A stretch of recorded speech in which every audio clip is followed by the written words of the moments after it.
Today's guest is his first time on the podcast. He's a legendary stand-up comedian and host. He helped give me my start in getting on the airwaves. He has a new special on YouTube called Unconceivable and his own podcast called Jim Norton Can't Save You.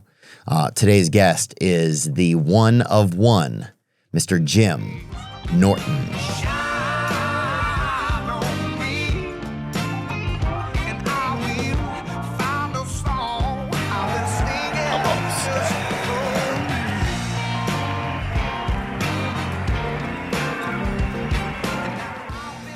Well, I was just telling you, we can get started. You want to? Well, whenever you want, yeah. Yeah, I was just telling you that I feel like... Yeah, you can move it around. All right, just let me know if I'm off mic a little bit. I'm obsessed with that too, with sound. Like when I'm interviewing somebody, if they're off mic, I'm like, "What the fuck on them?" How do you know? Oh, I feel horrible. The other day I did somebody's podcast and I chewed gum the whole time. We've had that. Yeah, it happens. But the fact that I did, it's like I do it for a living. I know. Kind of, You're like, how did I do that? Every day it still haunts me a little bit. That you chewed the gum? Yeah, just feel, because I'm like, they came and we all put our time in, just to be there and do it. And I freaking just like, sometimes you show up and you do the most bush league thing. I'd like to ask them, did you notice it while it was happening and did you want to say something? Because we had Marin on one time and he was eating like oatmeal or something the whole time or chewing something. And the fans were furious and were like, why didn't we just say something when he was eating? Sometimes when you're hosting, you don't tell the person like you're chewing gum, stop chewing gum. Yeah, so he should feel embarrassed. You feel embarrassed. Yeah. But he still should have told you. I mean, I've had instances where somebody's mouth will be very dry. Oh, you know what I'm talking about? Yes, that fucking sticky fruit roll-up sound. Yeah. And all you can think of is the listeners being like, this dry this fucking pasty-mouthed idiot. Yeah. This fire survivor showing up. And it's so true. But you can't sit over there and like baby bird somebody some water, bud. But you want to say to them, like, you want some water? And then they're like, no. It's like when someone's breath stinks and you're like, you want a piece of gum? And they're like, no, I'm good. You're not good. Yeah. So we're trying to be courteous. Yeah, you want me to pressure wash your face for a second? Like, that's another thing you could offer them. But you see, like, how you just said that. Now I'm making sure. I'm opening my water. People have to be self-aware, too. Like, anybody who's doing something, if your mouth is pasty and dry and sticky and sounds like shit, you should be aware of it. You have ears. Yeah. Yeah, and then that you just realize, that person is offline. They are just not, they don't know what's going in. Or sometimes it'll be a woman's lipstick is a little thick and it kind of just... A little crack, yes. A little pop, yeah. That stuff drives me crazy. I pick up on it. And I sniffle a lot. I fucking, I'm a noisy, uncomfortable to be around fucking person. Like, I get it. So I have no right to tell other people. But like, I'm always clearing my throat. It's really fucking horrible. Yeah. Well, as we get older too, it's just like, you're just like you're just hoping that every now and then you're a little bit of the semblance of what you once were. Yeah. Oh, no, I've given up on that. I've thrown in the towel. I will never again be what I once was. And I was only mediocre to begin with. So I went from mediocre to kind of shitty. But it's funny. I'm so self-conscious about how I look. And my wife is like, oh, you look fine. And I got a text from Gutfeld the other night, a random text. He's like, hey, man, I saw you on that Kill Tony thing. That's a good look for you. That's a good weight for you. Like, and so people are telling me I look okay, but I'm like, I don't feel okay. I feel fucking fat and just mushy and my neck is fat. I'm dropped 20 pounds. Oh, you want to drop? Well, it's so funny because I saw you last night. I was like, man, Jim, you kind of look, I feel like you have looked better as you've gotten older, kind of, as you've grown more into an adult. Thank you. Yeah, I don't know. I mean, I look back on my old pictures. I'm not impressed with them either. So I can't go like, I want to get back to those days. It's like rush back to what? You know what I mean? Do you ever feel like, because sometimes comedians are so uncomfortable, and I was watching, you have a new special that's on YouTube, Unconceivable, right? Yes. And it's so funny because I've thought of things being inconceivable before, but to go as far to be like unconceivable, like I should never even have been like contemplated. Fuck, that's intense, dude, because I think at the depth of some comedians and artists, and not trying to sound like we're special, but we're fucked up. There's something a little wrong with a lot of people in the world. Yeah. And we choose to try to put it out there. Sometimes all artists do, even strippers, I think they do that in their way. But like, like there's something like, God, I should never even have been here. Well, the reason I named it that, honestly, people thought I fucked up and spelled it wrong, but I didn't. It's unconceivable on purpose. It's an old way of saying it. It's actually technically correct in the English language, but it was also like a nod to my wife, who is, cannot conceive, obviously. So it was also. I haven't gotten that far through it. Oh, okay, yeah. It was part of. I'm about 20 minutes in. Oh, okay, yeah. I talk about her. It was part of it's about her being not able to conceive. That was kind of why I called it unconceivable. Oh, I see what you're saying. I guess I just took that somewhere in it, just because you've always kind of operated on the fringes of like depravity or what's okay in the world, Yes. sort of in your own space. Is that okay to say that? Oh, yeah, it's 100% accurate. Okay. But if it was about me and my existence, I would have called it "Should Have Been a Load and a Sock." That's what I would have named it. Yeah, it should have been a practice round. Yeah, I should have been I should not have been in the gun. No. My father should have wiped me out of his belly button with a Dunkin' Donuts napkin. Shamokin, remember the Dunkin' Donuts?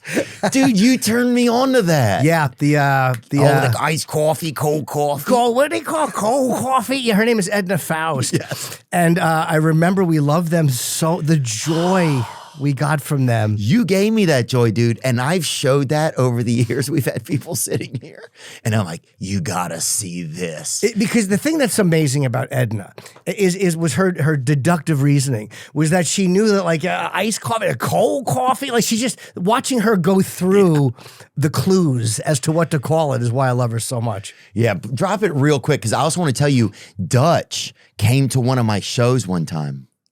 You met Dutch? I met him. Dutch and Smith. What's his last name? Dutch? What did he Dutch Smith? There you go.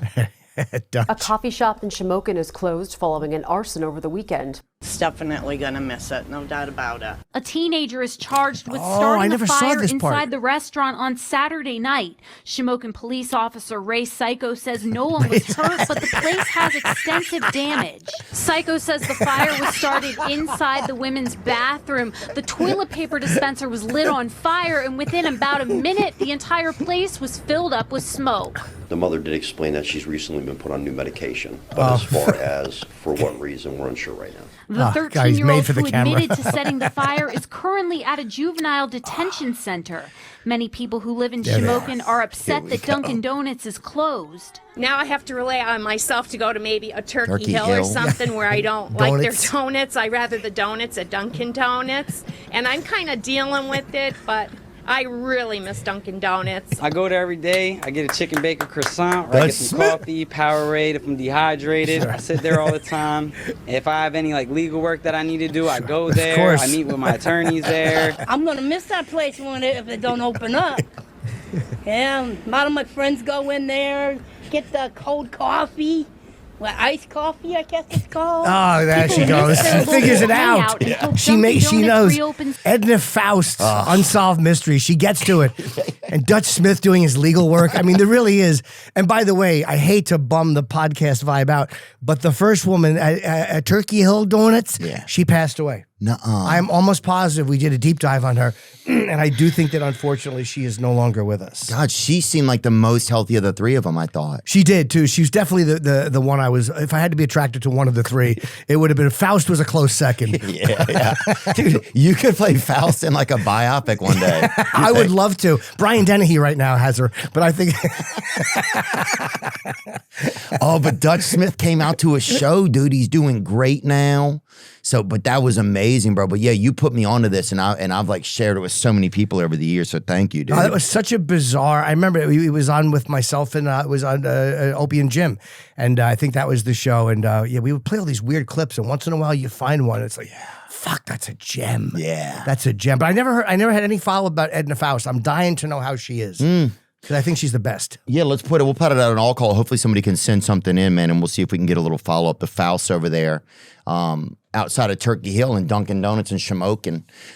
They've rebuilt it, by the way. Oh, they have? I have. We did follow up. They have rebuilt the Dunkin' Donuts, and it's a big thing in Shamokin.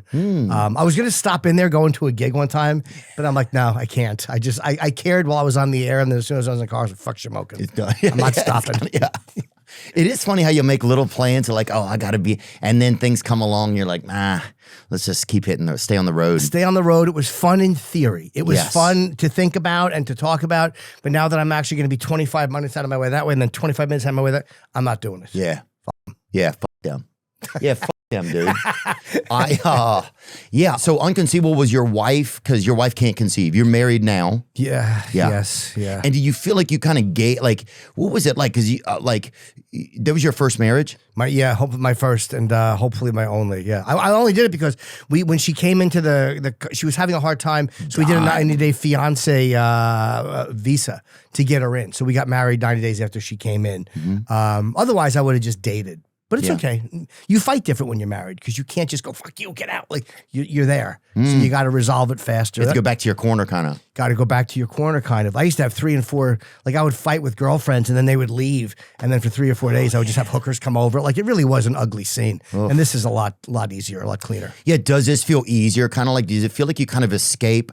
Because I mean, I got like a lot of, I think, commitment issues and stuff like that. And I just feel like, man, at some point I got to escape, like not use marriage as an escape, but I would love to not be kind of trapped just in this stupid circle that I get in sometimes. Yeah, it's like, it's almost like it's a lonely spiral too. Like I forget, like whenever I get pissed at her, I'm like, yeah, but I was really depressed when I was single. Like I wasn't happy when I was single. I was miserable. I hated being alive.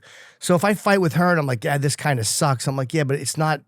It's me. I'm the problem. Because if I'm single, I'm even worse than I am right now. So no, I don't want to. I like being married. I just, sometimes when you think I'm married, you're like, ugh, fucking life is over. But I'd prefer this. Yeah.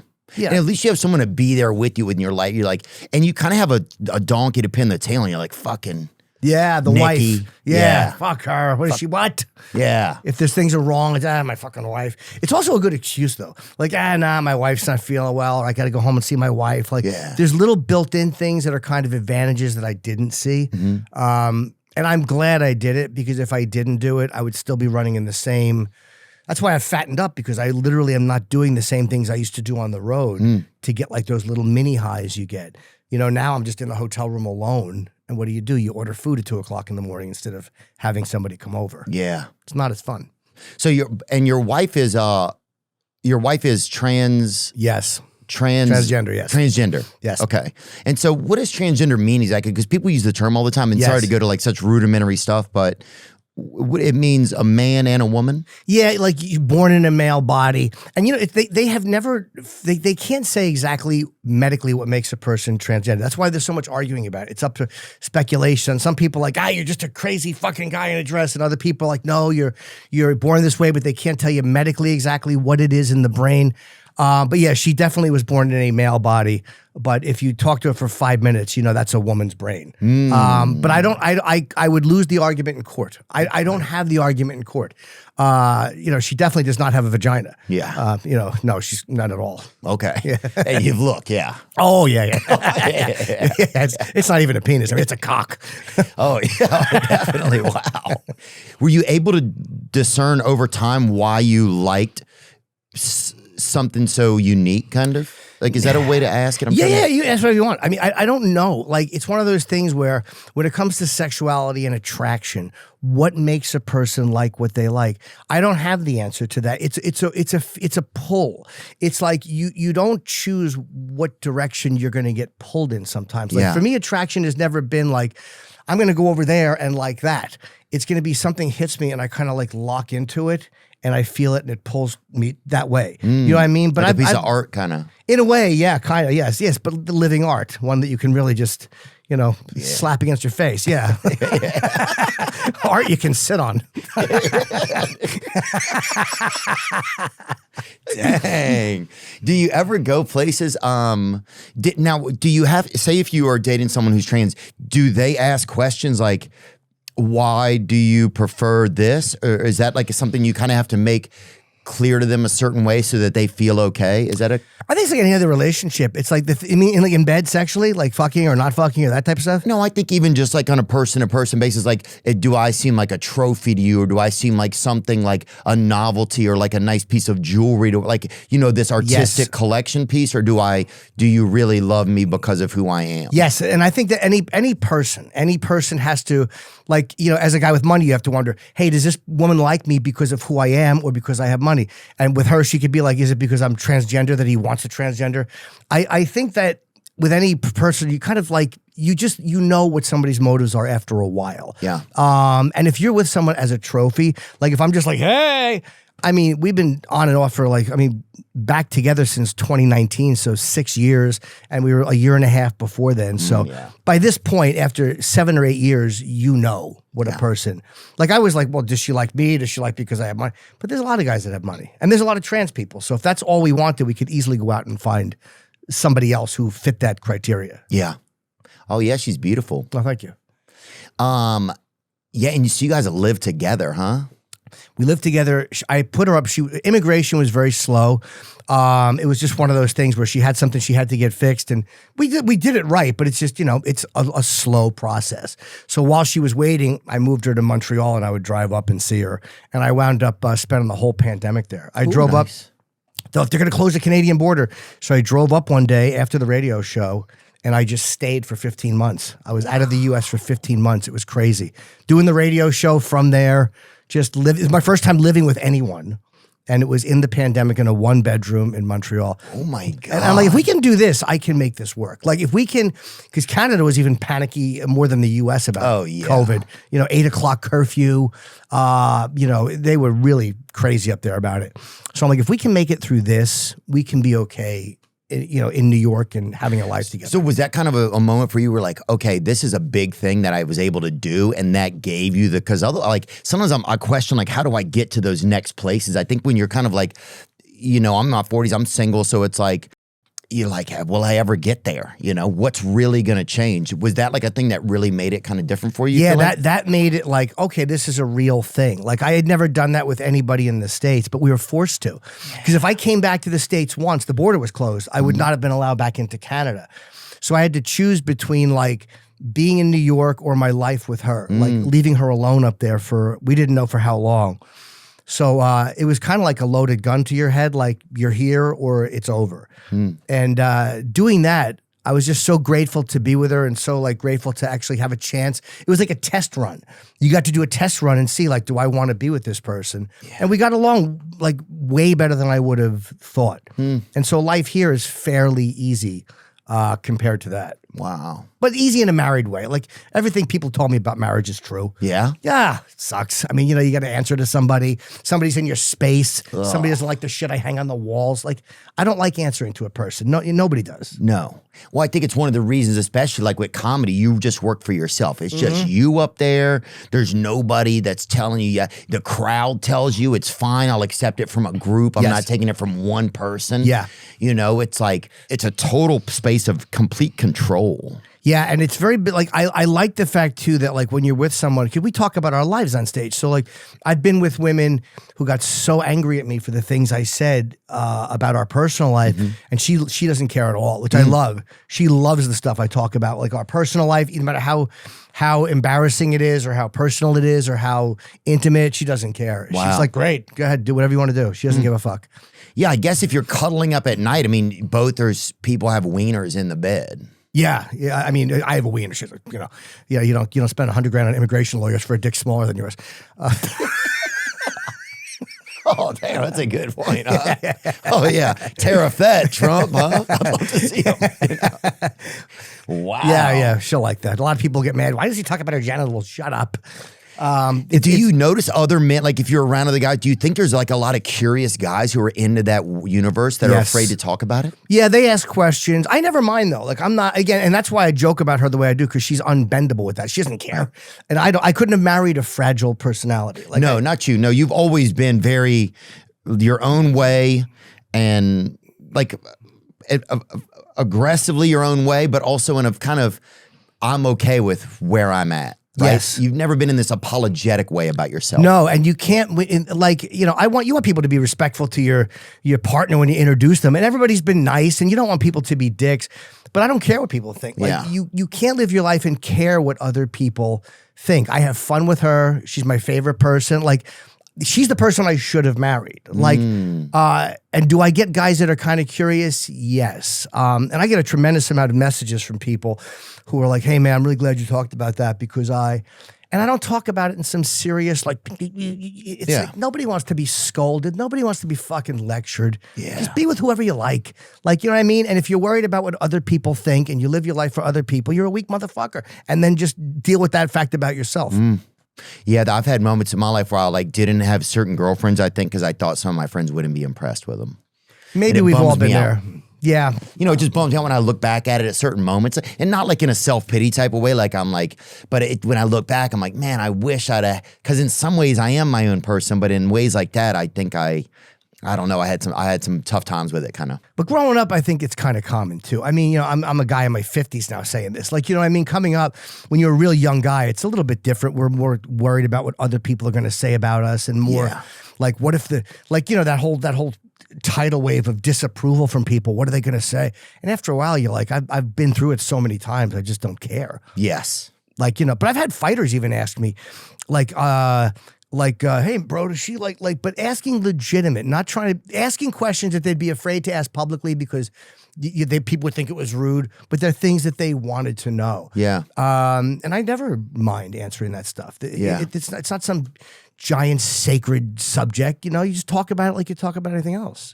You know, it's so funny. I always think, like, I know you love the UFC, and you and Matt Serra. Matt Serra, have had a show for about a decade now. About 8 or 9 years. Yeah, UFC Unfiltered. Dana just called me one day. He goes, hey, we're doing a podcast. Matt's going to do it. You want to do it? I'm like, okay. And he goes, all right. And that's how it was done. So cool. It was just a phone call. And I think it was 2016 we started. And did he fight? He fought George St. Pierre a couple times, didn't he? He took the title from St. Pierre. He's the last guy to beat St. Pierre. And then George beat him in the rematch and took the title back.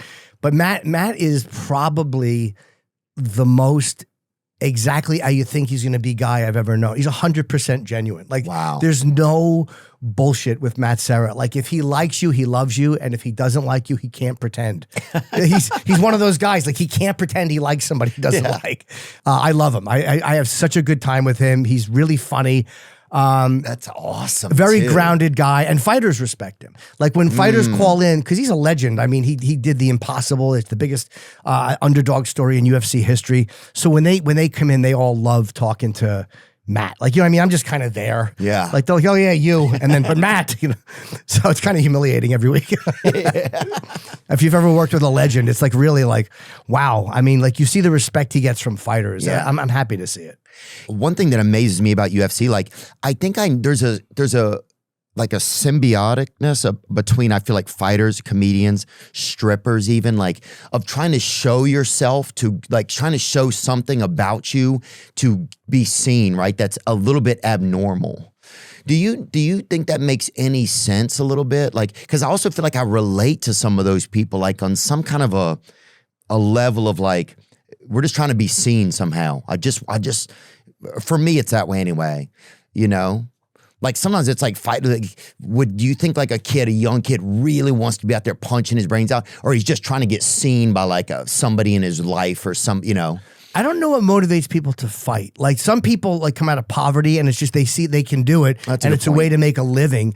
And other people, maybe they just realize they're athletic and they fall into it and they start wrestling. Honestly, that's a good question. I don't know.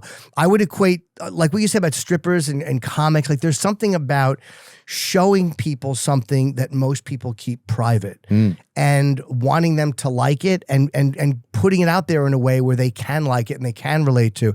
That I definitely see a tie-in to. Like, how do I expose this thing in myself, or this humiliating factor, or this insecurity, and get people to look at it and kind of laugh and then go, okay. Like, you know, you want people to laugh. Right. I don't want people in the crowd going, good point, Jim. You know, no one gives a shit about that. Fucking embarrassing. You know, the applause break doesn't mean anything. Like, you want people, they have to laugh. It's first and foremost, you know. You almost got an applause break last night. Did you feel that one moment, or was like 2 claps away from an applause break? I didn't even notice it. Yeah. I did not even notice it. I plow. straight through. And I very rarely get applause breaks. You know what I mean? Maybe because I moved to. I never do either. But then sometimes you see guys, I mean, like watching Louis yesterday too. He goes into so much. Oh, you're so bizarre. By the end of some of his stories, you're so deep. It's like, what a great brain. Like watching him, we've been out on the road and we got a bunch more dates coming up, and just watching his brain work, like each bit is crafted. Like some of these things are such ludicrous thoughts, and then they just wind up, the crowd agrees with the thought and they go into this strange area. It's so much fun to watch, like how creative a stand-up can be. Yeah. Yes. Yeah, and it's so inspiring. Watching both of you guys, man, there's moments when I'm watching the people in the crowd, and a lot of times it feels like it's a guy, and they usually are holding their girl pretty close. It's kind of like they convince the girl, we're gonna have a great time. You're gonna love these guys, and they're doing extra. Like, I'm gonna put my arm around my girl, make sure she knows we're here together tonight, even though he can feel them like maybe really some disdain at some of the some of the material. I feel people pull back sometimes, which is, you know what I mean? I talk about certain things. I feel people, but that's what it is. It is what it is. You know, I don't, one thing I avoid doing, like, I never preach politics on stage. It's so boring to lecture the audience. Oh, I agree. Oh my God. I don't need to convince them of anything. Yeah. Like, I want them to have a good time and hopefully see my point. Even if they don't agree with it, I want them to know why I got there. And that's it. Like, you can't try to change. No one's going to walk out of my fucking show educated. Yeah. It's not my job. I blink a lot. I dropped out of high school. No one's coming to me to teach them a lesson. Iced coffee, cold coffee. Cold coffee. Dude, you had the one, I don't know if it was in Unconceivable or if it was on stage last night. It was about, the military and some of them aren't mentally well. That was last night. Yeah. Oh. And you're like, that's who we want over there. You think I want the fucking... I don't want mentally, what you would consider mentally healthy. I don't want that. The nervous college kid creeping around with his little gun. Yeah, I want the fucking completely deranged person. The crazier you think somebody is, the more likely I want them to be sent over with a fucking weapon. Yeah, you do. You face that, like, but a lot of it's common sense pushback against where, like, I think progressives were very crazy, and I also think some of it's bigotry. Like, people look at it like it's just one thing. It's like anything in life. There's look at this, then you look at that, then you look at that. Everything is an individual thing to be looked at. There's not one answer that covers all of it. Yeah, I agree. I mean, I'll have people ask me about how could I probably lean more conservative in the last election, but then also be a Palestine advocate, you know? Sure. It's like, I don't see how any of those things are connected. Like, I would never attach myself to one specific, like, so I'm this way for everything. That seems crazy to me. It's because people are dumb. And they masquerade as these real brave truth tellers. But a lot of people are very frightened of pushback from the group that they belong to. So they do everything in lockstep with the group they belong to. That's true. You can have mixed feelings about things. Like, you can be an advocate for Palestine and then you can also like AOC and you can vote for Trump. Like, you can have mixed feelings about things. People just want to say you're here or you're there, but that's their own fear of being left out alone. They're afraid of being isolated, so they need the group. They're joiners, but they're masquerading as brave truth tellers. It's annoying. This episode is sponsored by BetterHelp. You know, I do this thing where I'll be at the grocery store and I'll talk to the butcher like he's my therapist, you know? He'll be back there. He's just, chopping up a chicken brisket or whatever. And I'll be like, I need help, dang it. I need help. As fun as it is to kind of just toss your problems on anybody, when you're looking for actual help about relationships or anxiety or depression or other clinical issues, regular folks may not have all the right answers. But you can get guidance from licensed therapists online with BetterHelp. BetterHelp has been helping people find their therapist match for over 10 years and have a 4.9 rating out of 1.7 million client session reviews. As the largest online therapy provider in the world, BetterHelp can provide access to mental health professionals with a diverse variety of expertise. Find the one with BetterHelp. Right now, our listeners get 10% off their first month at betterhelp.com/THEO. That's betterhelp.com/Theo. Is pornography causing a problem in your life? Do you find yourself watching porno for longer periods of time and having trouble stopping? Is porn affecting your relationship or dating life? Well, you're certainly not alone. Watching pornography has become so commonplace today, and oftentimes men use porn to numb the pain of loneliness, boredom, anxiety, and depression. Shame and stigma prevent men from talking about these issues and getting help for them. I want to introduce you to my friend Steve. Steve is the founder of Valor Recovery, a program to help men overcome porn abuse and sexual compulsivity. Steve is a long-term sexual recovery member and has personally overcome the emotional and spiritual despair of abusing pornography and has dedicated his life to empowering men to do the same. Steve is an amazing person, and he is a close friend of mine. I mean that. Valor Recovery helps men to develop the tools necessary to have a healthier sex life.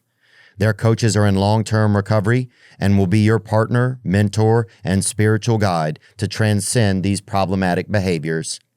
To learn more about Valor Recovery, please visit them at www.valorrecoverycoaching.com or email them at admin@valorrecoverycoaching.com.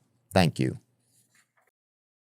So since you ended up marrying a trans woman... Cut that out. Sorry. That's what she said too, probably. Cut that out. Cut that off. That's where I was trying to go. It's almost there. Yeah, I messed it up. Yeah, that's okay. If she wanted to, she could. I'd miss her. Yeah.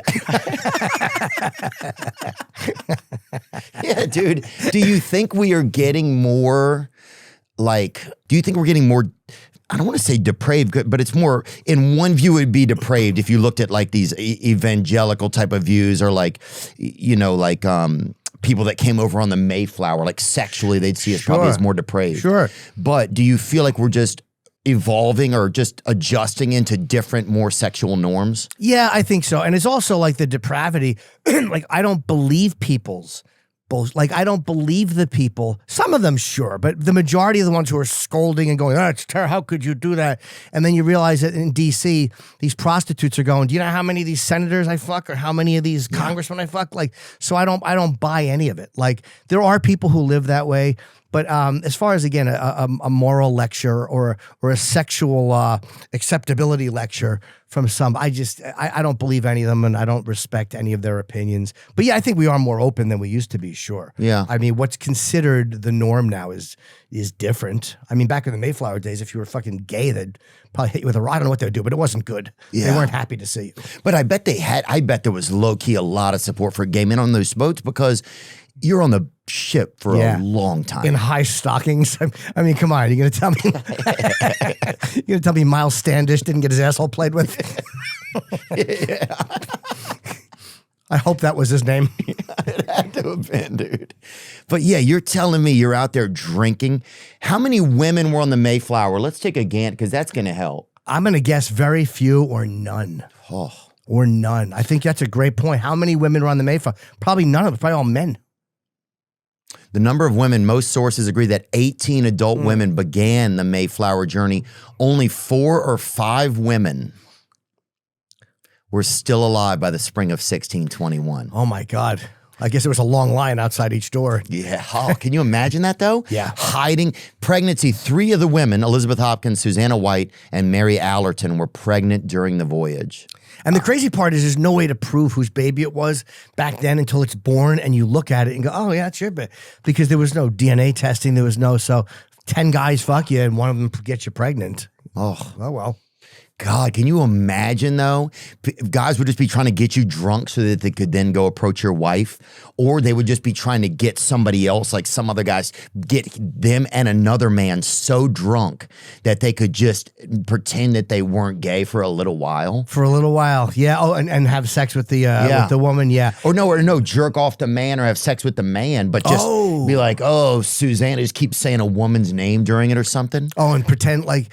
By that point, you hope that you wouldn't, like, because if you're fucking a guy, he's got to know that you're enjoying it, and vice versa. You hope that you wouldn't have to be thinking about a woman just to convince yourself. But you might have to be like, what's going on here? You know, like there's some, I'm sure, like astute white males or whatever who are like, you know, in some of these, you know, who are probably getting money from APAC or whatever, who are definitely, you know, who are like banging a guy and be like, what's happening here? This is, you know, like a Tremors from an Earth. Like, man, the windows or something, you know? What's going on there?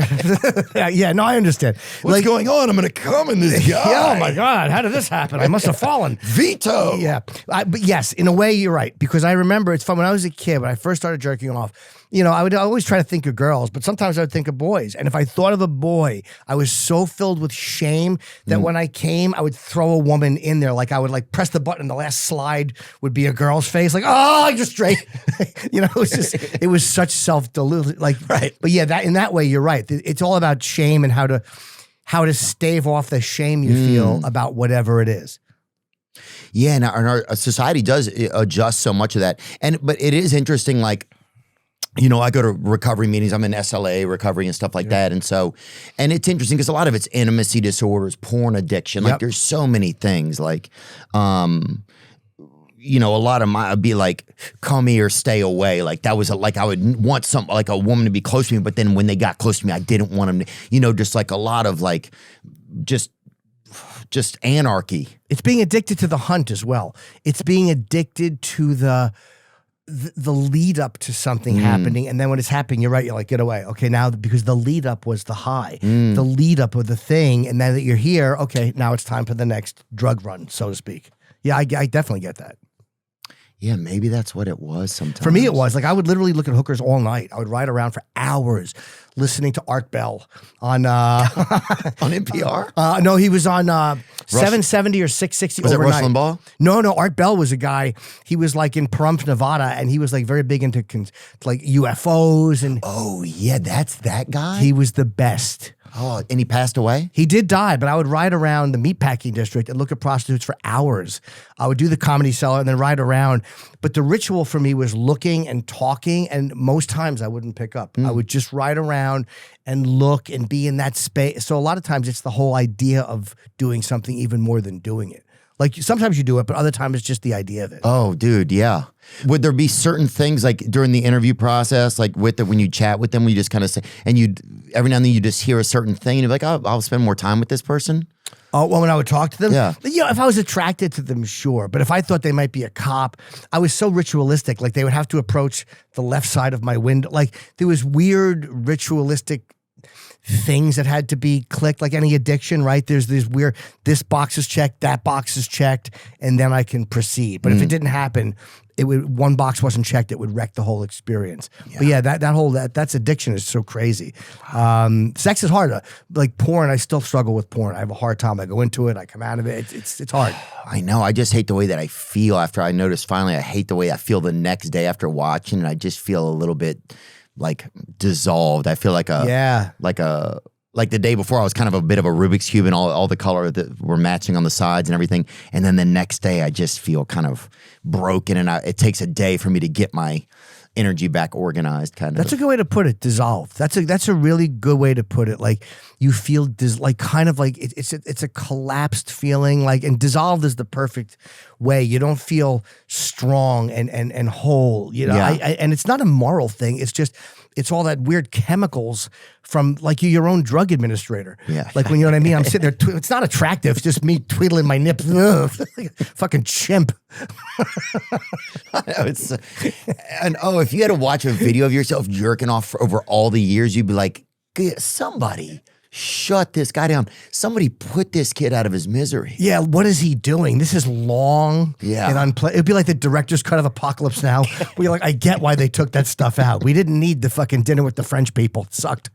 If you had to watch yourself jerk, especially if you could add up all the time. Yeah. The amount of hours or weeks or months, whatever. You'd quit immediately, I bet. You'd quit immediately. And it is wasted time. Oh, yeah. It really is. Oh, the waste.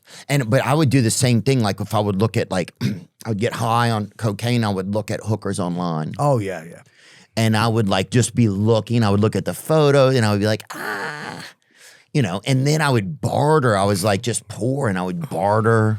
But then when someone would come over,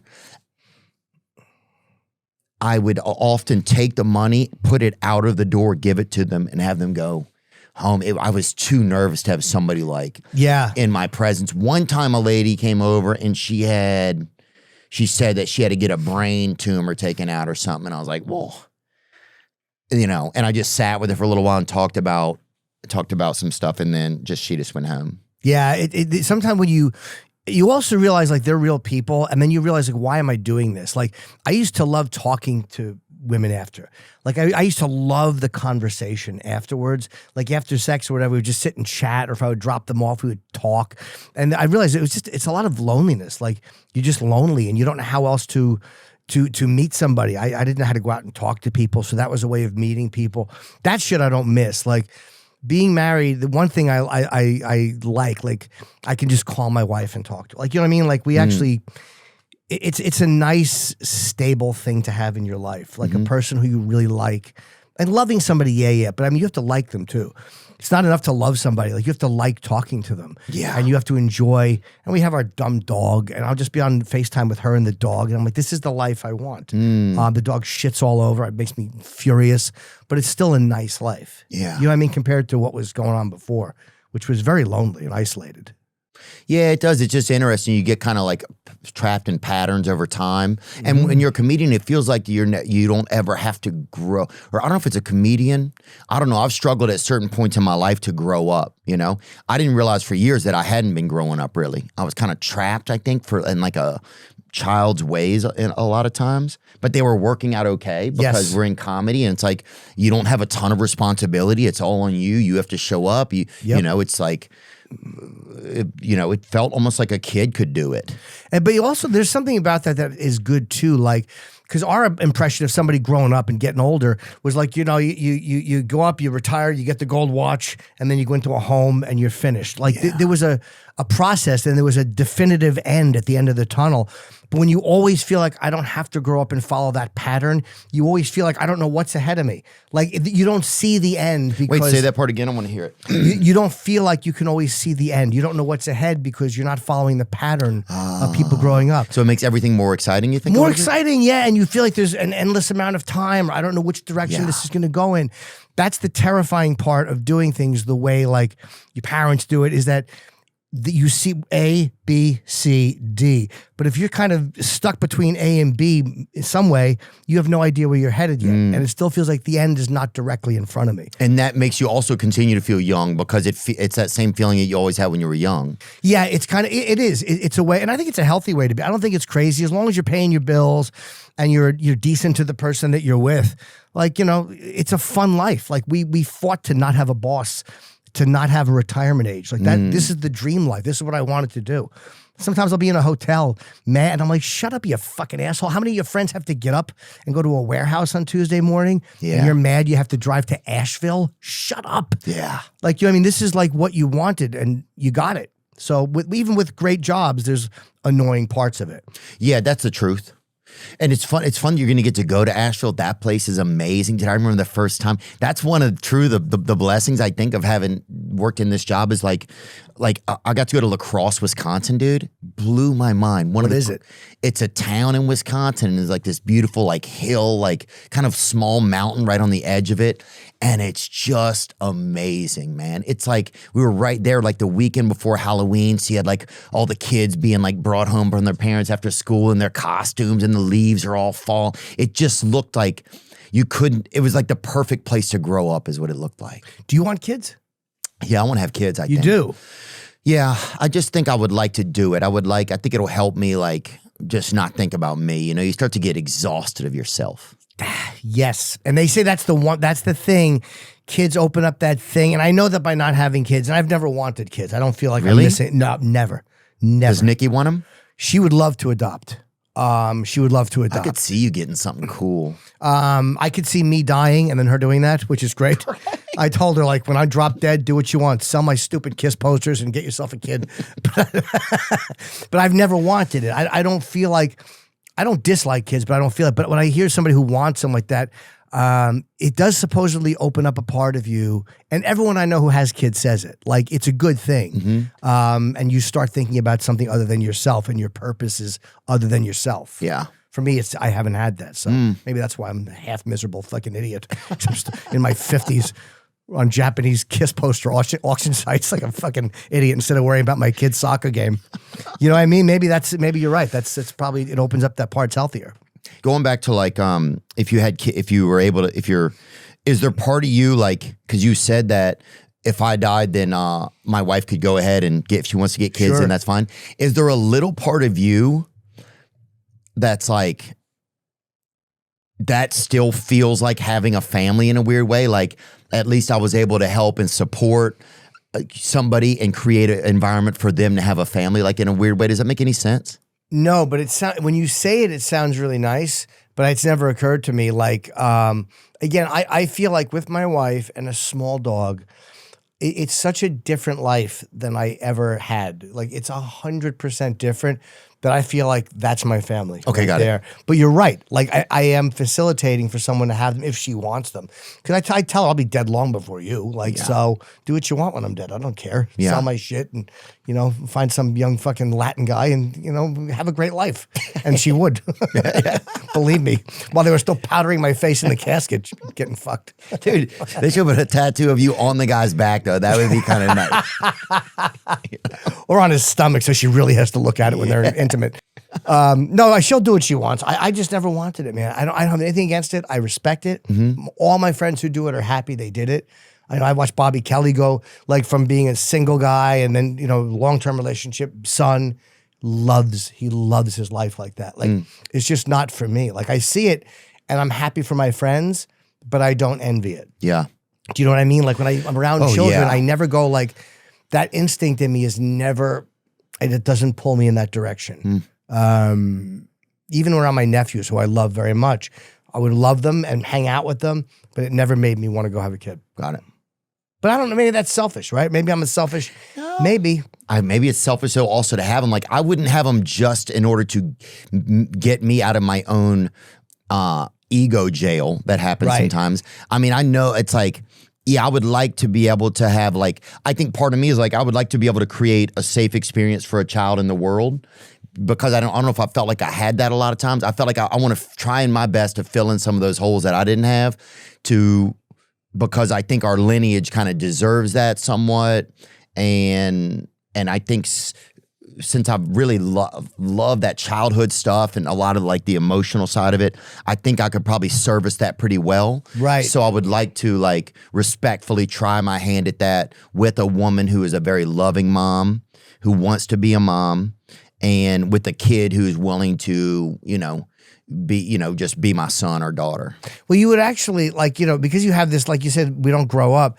There's a lot of time to have fun with a kid too. Like, you know what I mean? Like in our life, it does afford us a lot of things that most people can't do. Like, you can book a gig on the road. If you want to go to Hawaii, you book Hawaii and you could bring your family. Like, most people can't do that. Right. They have to schedule it around. Like, I'm not doing radio for the first time in 20 years. And it's so weird not having a schedule. It's so weird not going, okay, well, Labor Day, Memorial Day, like this is when we get off, this is when we don't get off. To just be able to go on the road and do what I want to do is a very foreign feeling. I love it. It's nice. And having a kid, you could do that. You could just book a place. Not that, having a kid and having a radio show are the same thing. But I don't know, you got to get up early. Yeah, you're right. It kind of sucks. You kind of don't want to look at the people you're talking to. Yeah, maybe it's exactly like having a kid. It's like any other partnership. Yeah, the food sucks. The food sucks. Oh. Yeah, the hours are kind of annoying. You got to wake up when you don't want to wake up. You're fucking cranky through most of it. Yeah. Yeah, your partner's there. Fuck them, It's like. Yeah, because they made it in before I did. You're like, ugh, you're happy to be here, aren't you? Yeah. But I do kind of miss it a little bit. Like, I miss the structure of it, but I also like not having it. Oh, it was so much fun when you guys had, I only got to go when it was open. I came when it was Jim and Sam too. Okay. But I never got to go when Anthony was there. Yeah. But it was fun. Like, that was like some of the first times I ever got to be in a place where like people got to hear my voice that were like paying attention. Yeah. Like we talked to Bobby Kennedy on that show, which was on you guys' show, which was crazy because he and I became friends years later, which was wild. Was he in studio? Like, I think he was in studio with us, wasn't he? Like, for some reason, did Robert Kennedy just call in? He called in. Oh, it was a phone call. I thought I saw a picture of all of us together. And I'd never heard of him, and I thought he'd been like electrocuted or fucking, or people were fucking him while he was talking or whatever. Like, I didn't know what was going on. Those are really bizarre reasons for the voice. Yeah, wait, is that him right there? Oh, never mind. I thought I saw that. That's myself.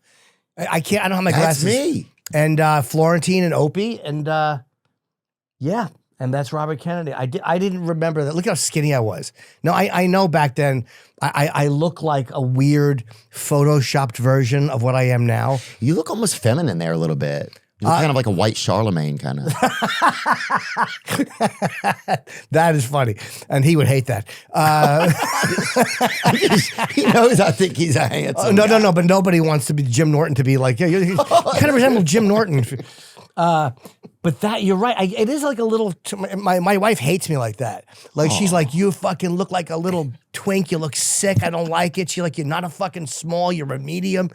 She makes me, she never wants me to be like that again. But that's how I want to be. And it does look kind of sickly. Yeah. Like when I see that, like my neck, my head, like, and I was so depressed at that point in my life. So I wasn't even happy. You seem like you were doing great.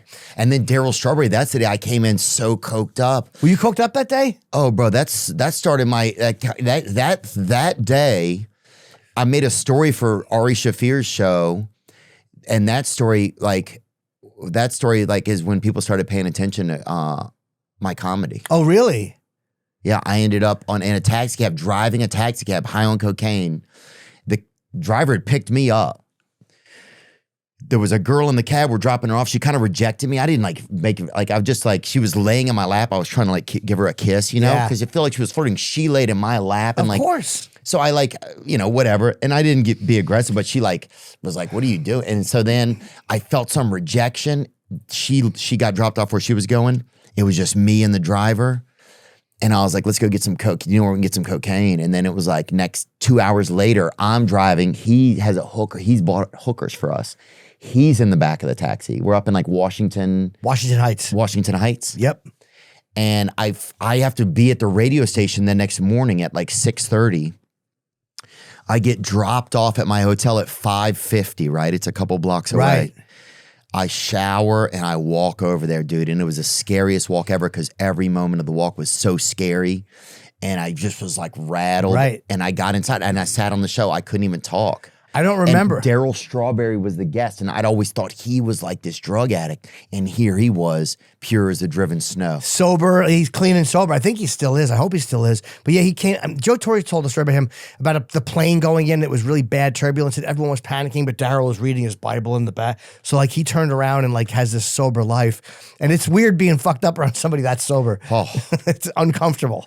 And I'd always thought he was this way, and I'd always thought I was kind of toeing the line and do straight. And then it was this moment where everything, and that's when I got into recovery rooms after that. Really? Yeah. Yeah, that was literally the 2 days after. That show, the Opie and Anthony show was a different thing. It was, and Opie and I did what we could. It's hard to follow the Opie and Anthony show. You know what I mean? It's a hard act to follow, especially when it was uprooted without any one of us wanting it to be uprooted. But man, I look back at that show and I'm really glad I was a part of that. There was some really funny shit on that show. Great comics coming through, everyone being vicious to each other. You know what I mean? It was a really, there was a lot of fun times on that show. God, that was so fun. It felt like the luckiest place in the world. There was no better call you could get at the time in the country, I don't think, than to go on to that show. And some people didn't even recognize it, and that's fine. Fuck them. But to go in there and sit in there with guys, DeStefano, Sherrod Small, Pete Davidson, Mark Norman would be in there, just everybody. Vic Henley, Greg, Jim Florentine. My bad, yeah. Just all those guys, man. That was magical. It was fun, and it was you would see your friends. I mean, the last time I saw Patrice, I remember he was on O&A, and he was coming in one day, and they're like, hey, Patrice is coming in either Thursday or Friday, and we were just having an after show meeting, and they're like, do you have any preference? And I remember going, hey, let's do Thursday because I'm traveling Friday. I won't be here, and I wanted to see him. And he came in and he did the show. And that was the last time I saw him. So it was you saw people that you would not have been likely to see coming through. Friends that were on the road. You would always get to see them because they'd come in the studio. Yeah. That I miss a lot, being in the center of that. You know what I mean? And, everyone headlines, so you don't see your friends anymore. You probably go years without seeing guys that you like. Totally. But there I would see guys come through, and yeah, man, I really love those days a lot. It was special. Yeah, I felt it was. You got to go to you went to Ozzy's last show? Yeah, me and Jim Florentine. Florentine got me my first paid gig in comedy. He's my oldest friend in comedy. And we knew Sabbath was doing one more show. So we went to London and Birmingham, booked a couple of gigs just to pay for the trip. Yeah. And we did get to go to the show. I'm so happy we went. Yeah? Yeah. And we said hello to Ozzy briefly at the end. Again, he was very frail at that point. He was in a wheelchair, but we still got to say hello, and I'm really happy we got to say hi at least. And hey, man, love the show. It was great. Yeah, it was an unbelievable trip. We went to the Black Sabbath house. We did a video where you ever see the original Black Sabbath album cover? There's a woman in front of this ominous house, and we went there and we actually went up and looked inside. It was a really. It was like, again, with your dumb friend, it's like, we should have done this 40 years ago. Yeah. Like the fact that we did this in our late 50s, we should both be fucking pushed into a ditch. Two idiots. Oh, dude, yeah. Well, there's also shit you get into on the road. Did you get to see Jack or Kelly or Yes, I saw both of them backstage. Jack's awesome. I don't know Kelly. She's a sweetheart, and she actually she told me she was getting married, and she was very sweet, and Jack is always great. And it's funny, the day Ozzy died, I was supposed to be in LA doing Jack's podcast. I was going out after Sabbath to LA for a day to do the podcast, and the day before, whatever, they canceled. They're like, yeah, Ozzy died. So, it sucks. Nobody was expecting it this soon. Do you feel like as you get older and people like heroes start to kind of disappear? What is that kind of like? You do see, it's almost like I look at us like we're on a production line. Like, you know what I mean? Like going this way, and the more of them that drop off the end, you're like, uh-oh, my turn is coming. Like, but I also am grateful. Like, it makes you grateful. Like, you get to know people. You get to meet people you love. Who's the biggest hero you've met since you've been doing stand-up that you actually got to talk to? That's a good question. Or even the first one? Probably Chris Rock, I think. Really? Like for comedic hero, for sure. Like getting to meet him I thought was pretty special. Chris Pratt, I really liked getting to meet just because I think there's something really special about him. Like I think he's a great entertainer, but there's something I think really special about him. Are you shocked when they're fans of yours too? Like, have you had anybody that you love who like Jason Momoa? Like the other day I was walking through somewhere and this big arm comes out and just pulls me in. It was just like two different areas past and there was an open door in between them. And I was just like, oh my God. And I said, it's the guy from Shark Tank, right? I fucked up. And he just started laughing. He was like, and he said whatever show it was or whatever. But he was just really nice and like, and he likes your show. And he just said, hey man, I just want to let you know that I'm a fan of yours. And yeah, things like that, especially like if it's sometimes like a male figure, I think it like I didn't have a lot of that when I was a kid. I didn't have like any male ever like being like, I'm a fan of yours or like I like what you I just didn't have any of that energy in my life. Right. And so like even little moments like that, like to me are big, Even Dustin Poirier, he and I becoming friends over the years. Oh, I love him. He's one of the few guys in the UFC I haven't met. I love Dustin. Yeah. I mean, he kind of changed my life in some ways of like, just just checking in, what's up, just little things like that, it makes you, I don't know, like having like a tough figure that's like, I'm looking out for you, just some little thing like that, even though it's not, even it just kind of, it attaches itself to an old place in me that was missing part of a magnet. Yeah, 100%. And when those click, it like makes you feel something. There's a weird thing too, when you have figures like that in your life who are checking in on you, there's like a weird sense of like accountability in a way, like even though you're just friends, but you still don't want your friend to say, hey, how you doing? And you go, fucking, like you want to at least be doing something good. And your friends can keep you somewhat accountable. Like, you know what I mean? And not in the way that, people use it now. Like, you got to be accountable for what you said. Like, that shitty fucking online gotcha nonsense these children are doing. But I mean, like when you're personally just feeling like, I don't want to let this guy down and have him think I'm an asshole. Right. I'm going to get out of bed today, or I'm going to go do this extra thing. Just little things like that keep people inspired. And then I think we all do that for each other in some ways, Like, I'll get that feeling sometimes like, I'm just going to rattle this off to this person. Even if they don't hit me back, that's fine. That's right. Just let them know, hey man, I'm thinking about you. Just let you know, I think you're great, or I care about you, or you're doing great today. Just little things like that, And I think sometimes my brother's like, well, those are things you really wish that people would say to you. And I'm like, that's fine. But I think the feeling I get is that I want to share it with somebody else. So it's still okay, right? 100%. And you're right. And the older you get and the more people that die, like the more people like that die of natural cause, overdose, suicide. I mean, we've all, sure, those things happen. But when they start just dying of like heart issues or things that like are people things, you're like, oh, fuck. So you start telling people you love them more and like, hey, man, I miss you. Like, I'm not afraid to tell guys, hey, I miss you. Because like, there's one day you're going to be like, I wish I could say that to this person. So I say it. Like, you know what I mean? And I when Patrice died, he's just an example. There's nothing in our relationship that went unsaid. Like, there's nothing I wish, oh, man, I wish like, we had a complete relationship. You know what I mean? Like, and you make sure that with your close friends, you have complete relationships. So there's nothing that you go like, oh my God, for the rest of my life, I'm going to wish that they knew that I felt this way. Do you know what I mean? Like, and that's really important to me now is like these complete relationships.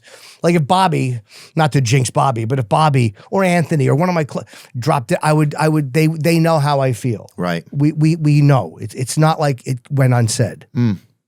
Do you ever think over time, like, did you think like you were missing relationships like that when you were younger? Like, were you missing like do you think people could be like missing a connection with like a male figure and then that creates gay curiosity in somebody over time? Does that make any sense to you? Sure. I mean, what creates curiosity in anybody, I don't know. Like, that could be one thing that causes it, like, because you're craving that connection and all of a sudden you're like, well, there's a sexual component to this too, where I want to connect and I think it's sexual. I don't know exactly what, like I said, what makes me have a pull towards something, but there are things like that that I think can influence it. Like if you don't have any male figures in your life and you get close to a male figure, you may love that person and then not know like, wow, is this love like I want to lay down with this person or is this a healthy, normal, I love you, man? Like, why, do you have gay curiosity?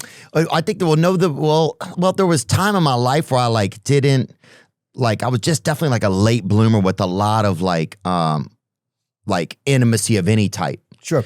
Like I was just talking about this the other day with a friend, but it was like, even now if a woman like looks at me, it's like, or says something nice, I got to change the fucking subject. It's hard for me to be in that moment, right? It's hard for me to be right here.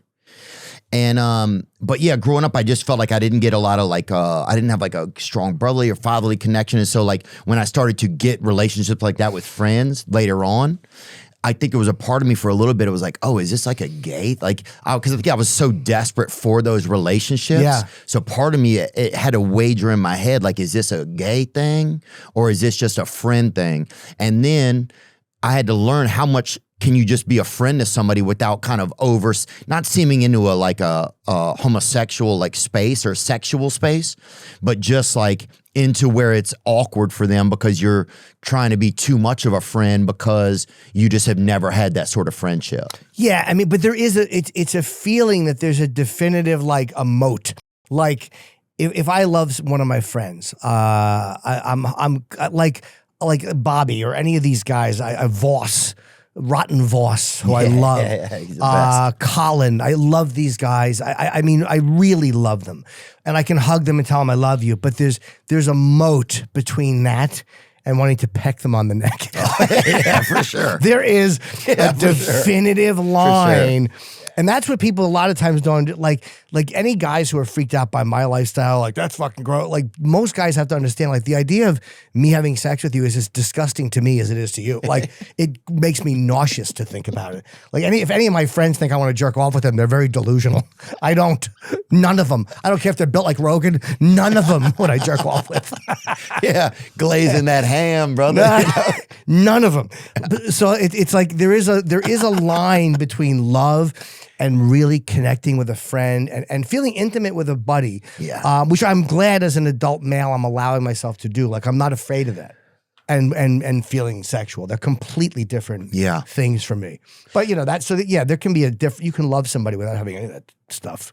Yeah, and I think you just hear so much like when you're young, it's like there was always so many like you can't say this around a dude or something. A lot of that's kind of changed over the years. Especially me, I'm a pretty emotional dude, and so I like thinking about emotions, and I like I like kind of examining that stuff. But yeah, I think there was probably some times where I was like, am I like, and also I was having so much trouble like communicating with women.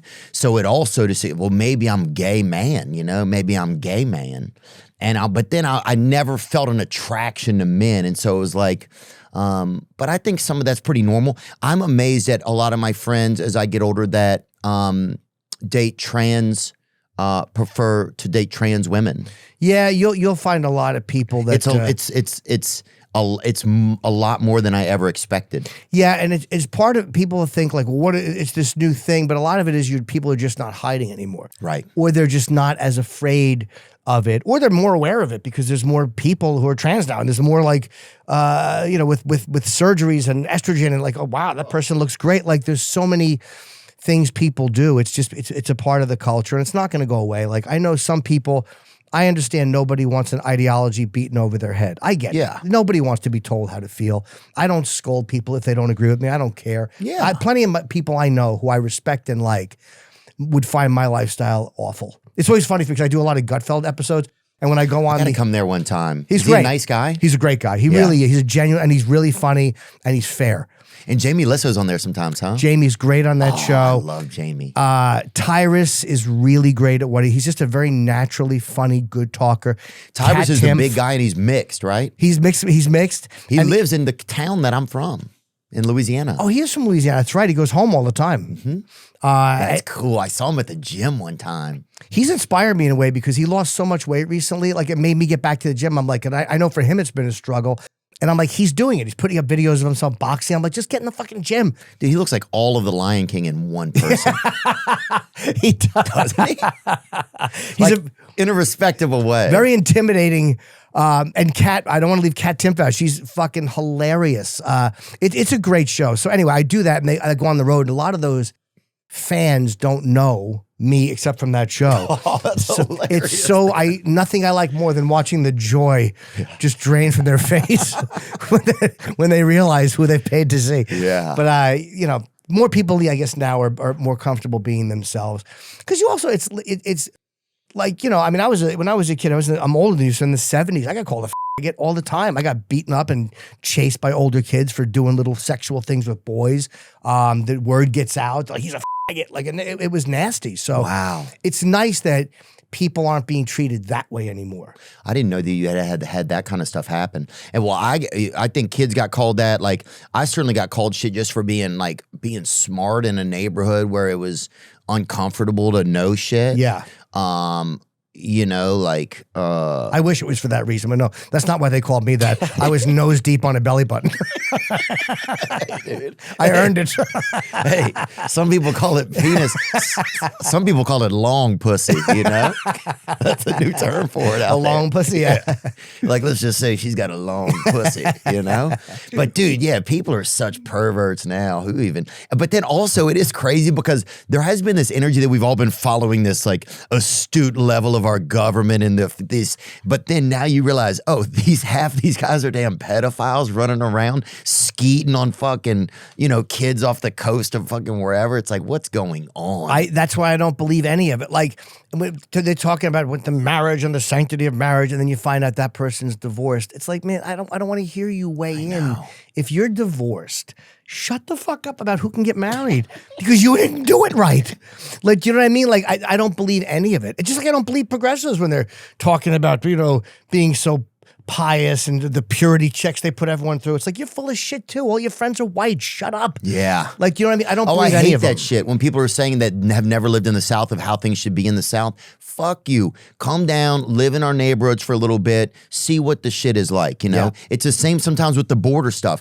I don't know what it's like to live on the border in Brownsville, Texas. I don't know what people's lives are like right there. I don't know the fears people have when they put their kids to sleep at night. I don't know the fears people have who are trying to come over, who are trying to give their kids a place where they can go to sleep at night. Like, I don't know what that's like. So, like, I have thoughts about it sometimes, but to really be like so definitive and shit, it's crazy to me. Well, and because you dealing with the immigration with Nikki, which we did it legally, and it's a long the immigration system should be sped up. Like it should be a 24-hour system that's always got people working because it's like your life is ticking away. And you're waiting, and they're sending paperwork through the U.S. mail. It's like, Jesus Christ. Like, these are like... Which is just a trap. The mail is basically like handing a letter to a black guy and hoping he takes it where it's supposed to go. Yeah, just here you go. Please bring that to the government. This is the request for evidence. Here it is. When there's so much more, it's a government, anything with the government is not going to be efficient. So immigration, they really should streamline it more and make it, and hire more people like that. Because I understand why people hop the fence, but I don't agree with it because we did it legally. Like, but I'm lucky I could afford a lawyer. Like a lot of people can't afford attorneys. So I kind of go back and forth with it. Well, it's nuanced, you know? And people get so upset about the ICE thing. But here's what I think people don't understand. We're headed to a surveillance state, I believe, in America. Yeah. Like they're doing this, like Palantir has this new deal. They're the same ones that are like owning all these drones and operating a lot of these drones in Gaza and stuff. Their company, right? Palantir? Yeah, allegedly, that are sniping children. I mean, we had a doctor and he said bullets would come straight down it, like from above, like a succinct shot. So that's the same company. Like you won't be able to be in, like hypothetically or on paper, illegal person in America in 2 years, I don't think, because the radar will go off, like the facial recognition will go. You can't do it, so they're getting all the paperwork organized now. They're just taking inventory right now, and I know it's painful. With you're right. The facial recognition, like I don't mind it at the airport. Like I know some people won't let them take the picture, but I show up at the airport sometimes, and they just take a picture of my fucking my stupid face, and I just walk through. I love it. Anything that makes my life easier. And I know there's so many civil libertarians are telling me to go fuck myself. You're right. Fine. I don't care. I mean, I'm 57. I just like fucking going on a plane fast. Yeah. Oh, I wish things were different a lot of times, but also here we are, right? It's like I can wish things were different. I can romanticize that we're still before 9/11, but that's not where we are right now. Right. We're in this fucking place. But I believe that's why all the stuff with ICE, so people sometimes are so like they shouldn't be doing. I know, I understand people have different feelings, but there's no other way to get to where we're headed by them getting everybody on the books. And I would like to get people, like criminals, once you commit a crime, get out. Like, yeah, or hang. I'm fine with hangings. I'm fine with executions. For some people, yeah. Not everybody. No. But those who really misbehave. Yeah. Although it's funny, I've turned against the death penalty. Like, have you? But not. They always say it's cruel and unusual punishment. There's a line in Unjustice for All where he's talking about something. He goes, in theory, it's great, but in practice, it sucks. I think in theory, the death penalty is allowable. Like, I don't think it's cruel and unusual.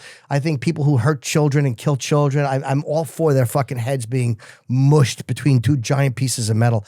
I just don't trust the system enough, and I don't trust prosecutors enough to back off. Like, there's so many times that they care more about the record of the office than they do the actual truth. Good point. So that's the only reason that's turned against it. It's nothing to do with it being, I think it's a perfectly allowable thing, but our system isn't perfect. That's a good point. Do you know what I mean? Oh, That's 100%. the only reason. It's like when a coach runs up the score at the end of the game. Like, how do you know that prosecutor's office isn't just trying to run up the score because maybe they're trying to make their office look better with so many deals and they're going to sell to a bigger company? Yeah. You just never know. That's a great point. And they don't want to pay lawsuits. So I just don't trust the integrity of the people who will look bad if it's overturned. Yeah. And you look back, there's enough prosecutorial misconduct where you're like, not technicality shit, not where a guy had bloody underpants in his fucking house, but the search warrant had the wrong date on it. Like, I'm not talking about technical shit. Yeah. But there are people who legitimately didn't commit the crime. And then you see like evidence that wasn't given to their attorneys. Like, yeah, it happens a lot. I just can't get happens around to a lot of poor people too. Much more than rich people. That's a good point too. So if everyone got the same level of legal representation, It's not what happens though. yeah, and I don't even think it's racial. I think it's money. Like if you have enough money for great lawyers, you have enough money for great lawyers. Yeah. But if you don't, you get some guy that's overworked who's doing it, because he has to do it pro bono. You're not going to get the level of experts and all these people that can refute evidence. So whatever, that's how I feel about it. But I do think that emotionally, I agree with it. Like, you know what I mean? I get why people want to cut throats. Yeah. What's also, you start to think, is there bad DNA in the universe? Sure, you're looking at it. Yeah. This is fucking Dahmer's Petri dish over here. Yeah, there's 5'6" of fucking bad DNA. Did you guys ever get to interview O.J. Simpson? Did you guys ever interview a murderer? Did we ever? I don't know if he ever. I've interviewed Frank Lucas, who was this Martha American, Moxley. That wasn't that guy, was it? No, it was American Gangster that Denzel played him. But there's a moment where he went up and shot somebody, so he might qualify. I'm dying to interview Sammy the Bull. I'm dying to talk to him because this podcast is fascinating. You know who one of the best guys we ever talked to was? It was this giant cop from Milwaukee. His name was something Kennedy. He was 6'7", and he was the cop who debriefed Jeffrey Dahmer. When they arrested Dahmer and they brought Dahmer to the station house, he's the cop, the detective that Dahmer first talked to. And he said at first he didn't believe him because he was like, yeah, I killed all these people.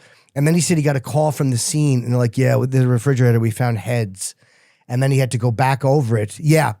Patrick Kennedy. Patrick Kennedy, yeah. He died, unfortunately. He looks young. He was a giant 6'7" beast of a man. Very nice guy. But he admitted that when Dahmer died, he got emotional because he had gotten to know him. And he goes, he kind of got a little bit, he cried. He said when Jeffrey Dahmer was killed because he was a bad guy, but he's still, whatever. When you know someone, you know him. But a murderer, that's a good, I don't know. But never OJ, huh? Never talked to OJ. I corresponded with him once. I sent him a DM trying to get him on the radio show, and he did respond to me, but we never got him on. This was after he got out of jail for in the Vegas thing. My buddy has a story where they were in New York one night, and they were doing some cocaine, and this was after the murders, and somebody was like, oh, I don't have a key on me, and OJ pulled a knife out of his jacket. And they did it off of the knife. He jimmied the lock? No, they just the coke. The coke. They were doing the cocaine, and they pulled the knife out, and they did and they were all looking at him like it was fucking crazy that he would do that. Why would you carry that? Yeah. And the only thing crazier than that is me acting like someone's aunt. What, they couldn't get in the house? What an asshole! How did I miss the point of that? I apologize. I'm stupid. I'm a stupid man. You're talking about doing coke, and I'm like, what, did they jimmy the lock? Oh, fucking blithering old idiots. I'm an old man. Yeah, that's a very bizarre. Maybe OJ had to at that point, though, because people had such strong feelings about that. Maybe he was afraid somebody was going to jump out and take a shot at him or attack him. I never met him. Yeah, I don't know. I feel like we had a chance to meet him when he was doing podcasts and he was getting paid for them for a while. Yeah. And we didn't go into that. I would love to. I met Kevorkian once, but Ron Bennington, I think, interviewed him, and he was there. So I took a picture with Dr. Kevorkian, but I would love to have gotten to talk to him. But I never got to talk to him, unfortunately. Some of them, he's just like, fuck. Did you guys have Trump on your show sometimes? He called in a couple of times. Matt and I, for UFC Unfiltered, interviewed Trump. It was before he got the nomination we knew he was going to get it, but it was like Biden was president. And they reached out to us. They're like, do you want to interview President Trump? We're like, yeah. So we went to Vegas and we did it in the Trump Hotel.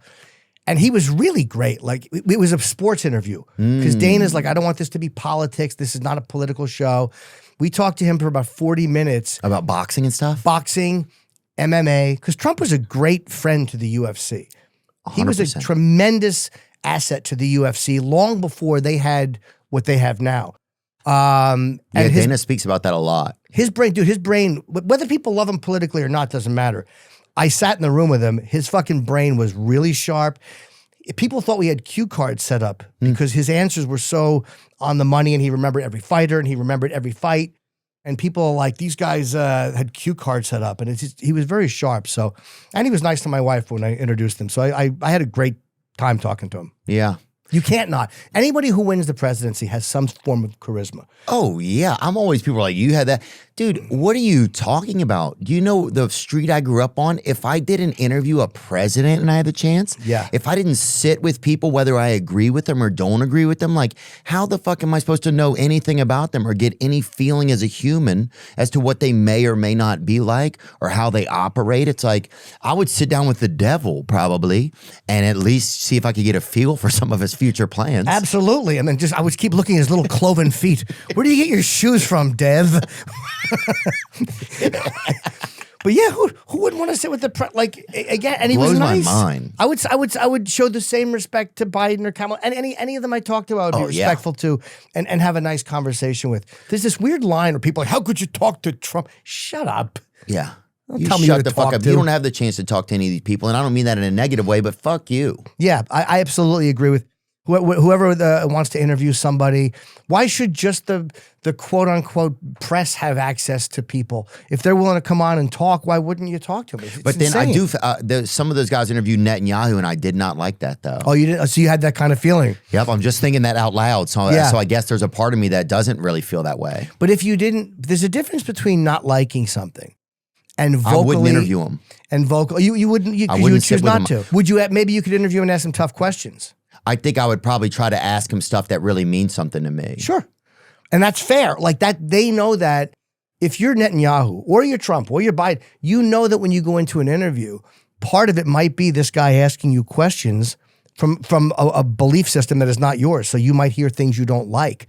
But yeah, that'd be the best thing to do, is to interview him and ask him shit that he might not want to answer, but that you want to know the answer to. Do you think that's better than not interviewing somebody? It's personal preference. I mean, I don't think you're wrong to not want to talk to somebody. I think if you go, nah, I'd rather not, I think that's perfectly fair. But I think that part of the thing too is when you're sitting in the room with somebody, no matter who they are, even if you hate them, there is sometimes something about them that you connect to and like, and it becomes harder to hate them. Again, it doesn't have to be a politician. I've met people like Lauren Boebert. I don't know her. I don't agree with her politics. And I met her once, and she was very nice. It's Kid Rock's girlfriend. Not his girlfriend, is it? I don't know. I met her at, she was at a Kill Tony event. But she was so nice, and I enjoyed chatting with her. And it's like, even if I don't agree with her, I don't have the same feelings about her that are bad. Like, you know what I mean? Because I've met her and she was nice. Oh, for sure. It's harder for me to look at her like just this person who's got no real feelings and no real connection to anything. Oh, yeah. She got them bumpers on her, too. She is quite attractive. Is she? Yeah. She looks great. I got zero vibes off her, but I mean, she was, as I shouldn't have. Yeah.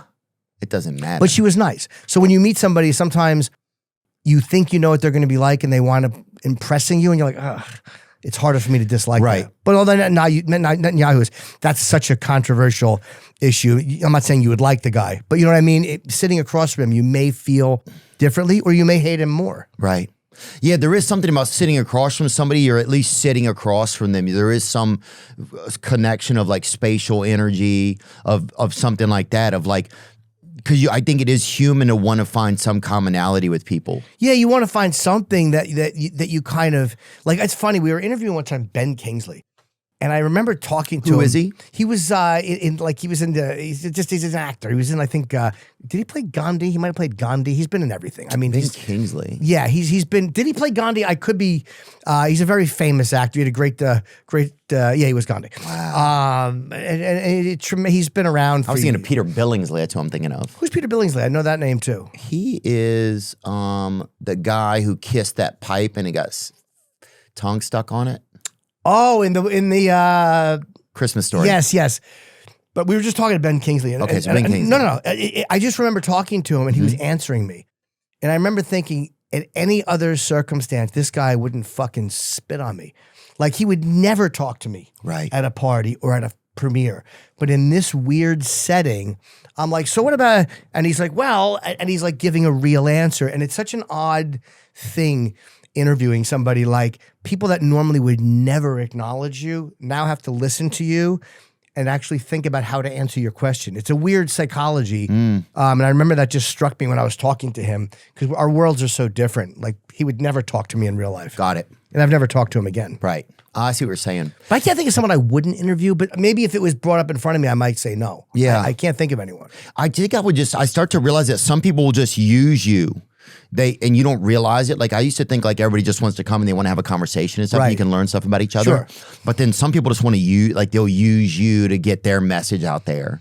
And I think I didn't realize sometimes that that's how things work. Yes. And so I think I've noticed that more over time. So maybe that would keep me out of certain conversations, you know? It depends on. Maybe like with Yahoo. You afraid that he would just use you to message? I feel like his group is so calculated that they would be able to do it in a way that I wouldn't even maybe see it, you know? I don't know. I think that anyone in public life, especially in like official politicians, congressmen, they all do this thing where they have talking points, and they're masters at veering back to a talking point. And when they're bad at it, we hate them. Sometimes they're good at it and you don't realize they're doing it. But most times we're savvy enough to go, what do you fucking, they're like, look, you'll be like, well, yeah, but what about that thing where they did find the dead prostitute in your closet? No, I know. But the thing with the economy is, and they're right back to talking about and you're like, you didn't answer the fucking question. That's why so many of them are so hateable. Because I think we've gotten a little bit better at seeing it now. For sure. When they're back on their talking points. Yeah. And that's why I love the interview that we did with Trump, because it really was just a conversation about sports. And I would love to I wish I had told him how much I love that he talked to Kim Jong-un. I didn't get to say that to him. I wish I had. I just forgot afterwards. But we were saying our goodbyes and he was taking pictures with everybody. And I wish I had told him, like, I love that he went to North Korea and tried. Like, I love that he made an effort with that little short, weird guy. That'd be cool, huh? You think Un is cool or what? If you're a Chicago Bull, yeah.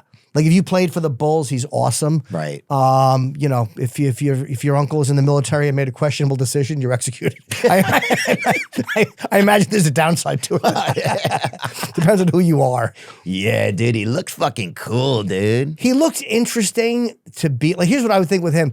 I would be afraid that I'd be in North Korea and there's a language barrier, and he would want to toast with alcohol, and I would try to tell him like I'm an alcoholic, so I'd have to refuse the drink, and that would start a whole you insulted the leader thing. Yeah, you wouldn't know. I think sometimes whenever you insulted them, I think that would be kind of, something like that could be really miscued or something. You know who fascinates me? The Sultan of Brunei. Really? Who owns like the Beverly Hilton. Like that's a guy who lives that'd be a fun guy to know. Ooh. Because I might go to Dubai, Abu Dhabi for UFC in October. Who's fighting? Or Joe? November. I don't know what the card is I yet. see you at all the events. Like even if I'm home watching, I'm on the road.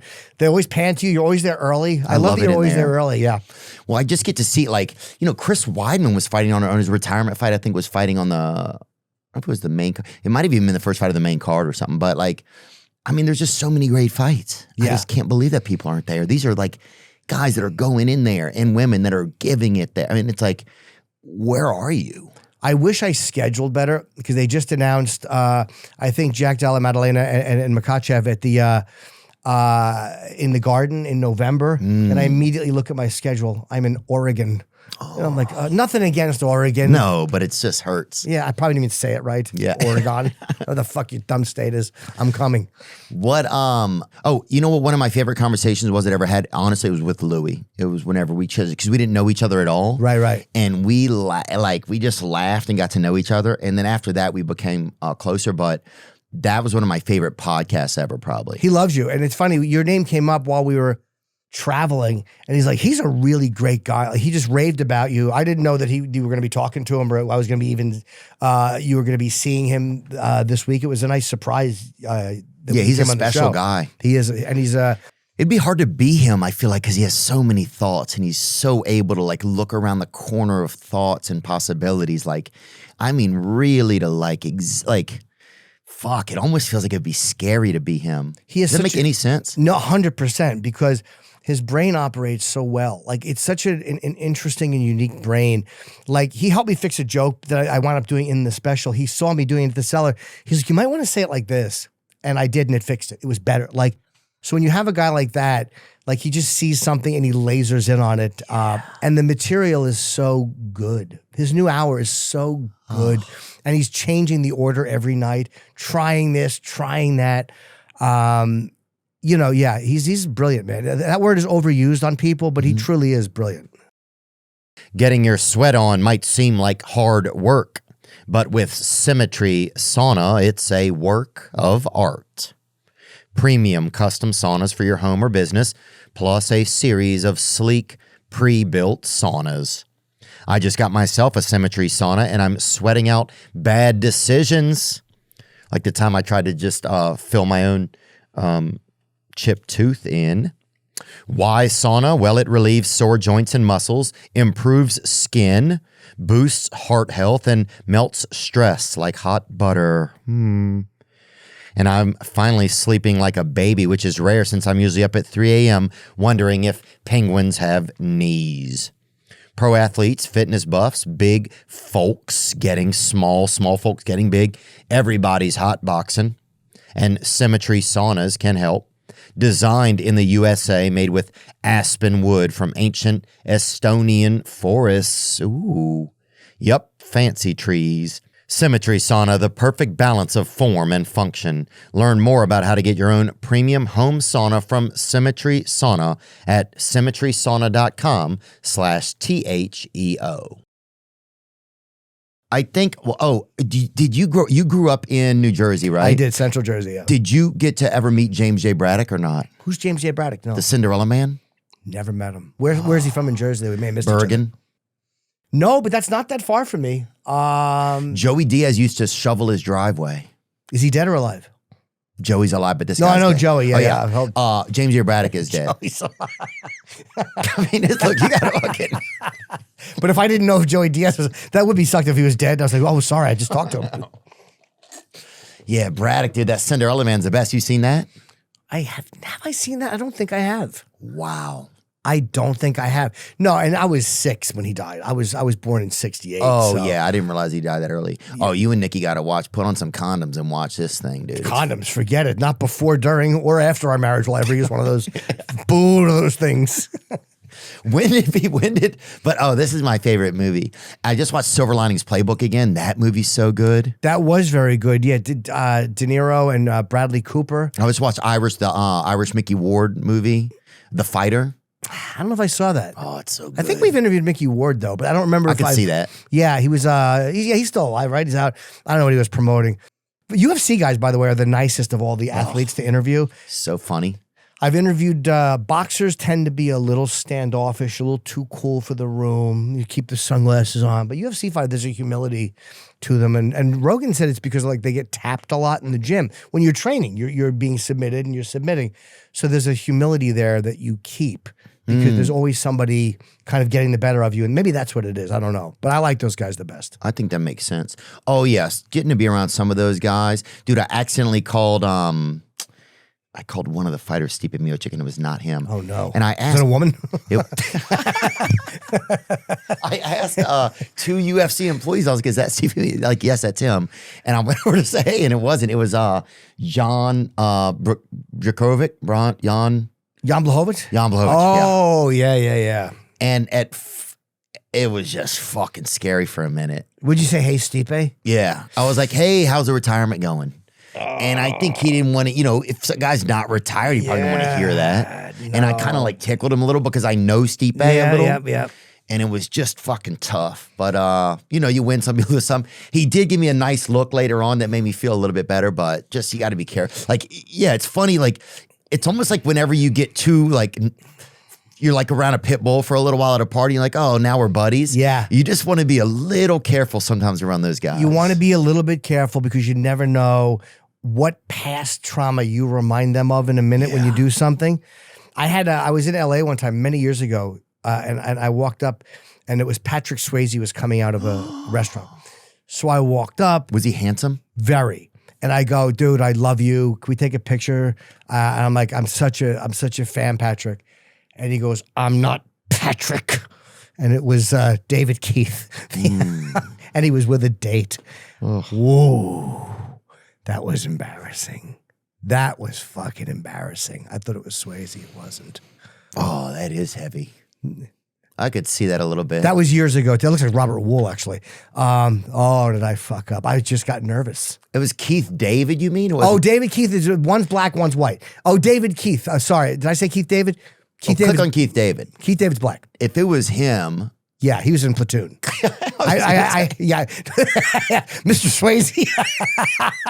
He must have been like, this guy is fucking not doing David well. Keith is white. He was An Officer and a Gentleman. David Keith is a great actor. Oh, yeah. I just panicked. Oh, for sure. I was just nervous. Keith David, I met in an airport one time in LAX. The coolest guy in history. He's wearing like a completely white suit and white coat with a fucking white hat. The guy's just awesome. Yeah. He was also in that Michael Douglas, what was the movie? Platoon? No. Spartacus? It was a drug movie where the girl, Requiem for a Dream, I think he was in. Oh, that movie was interesting. Yeah. I think Jared Leto was in that. And he was really, Keith David is tremendous. But in Platoon, you know. Yeah, that was a different fantastic. time. Yeah.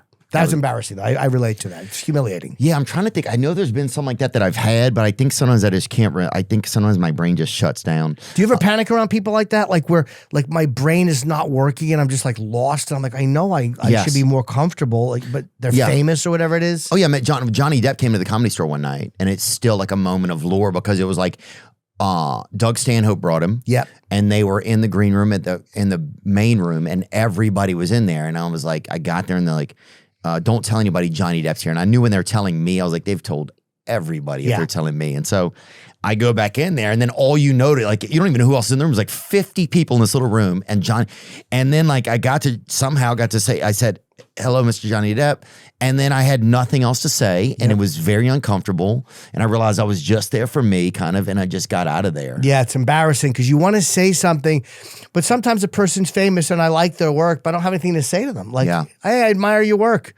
And that's kind of, where do you go from there? If you have nothing legitimate to say, and I've done that. I've humiliated myself. But they got to be used to it too. They're like, and some of them will be helpful to you. They'll kind of ask you something to fucking put you back on your feet, you know? Or someone will shake you and be like, you're not a son or whatever, you know? Like, no one's ever shaken me and said that. I've tried to say that in the mirror and I just wound up laughing.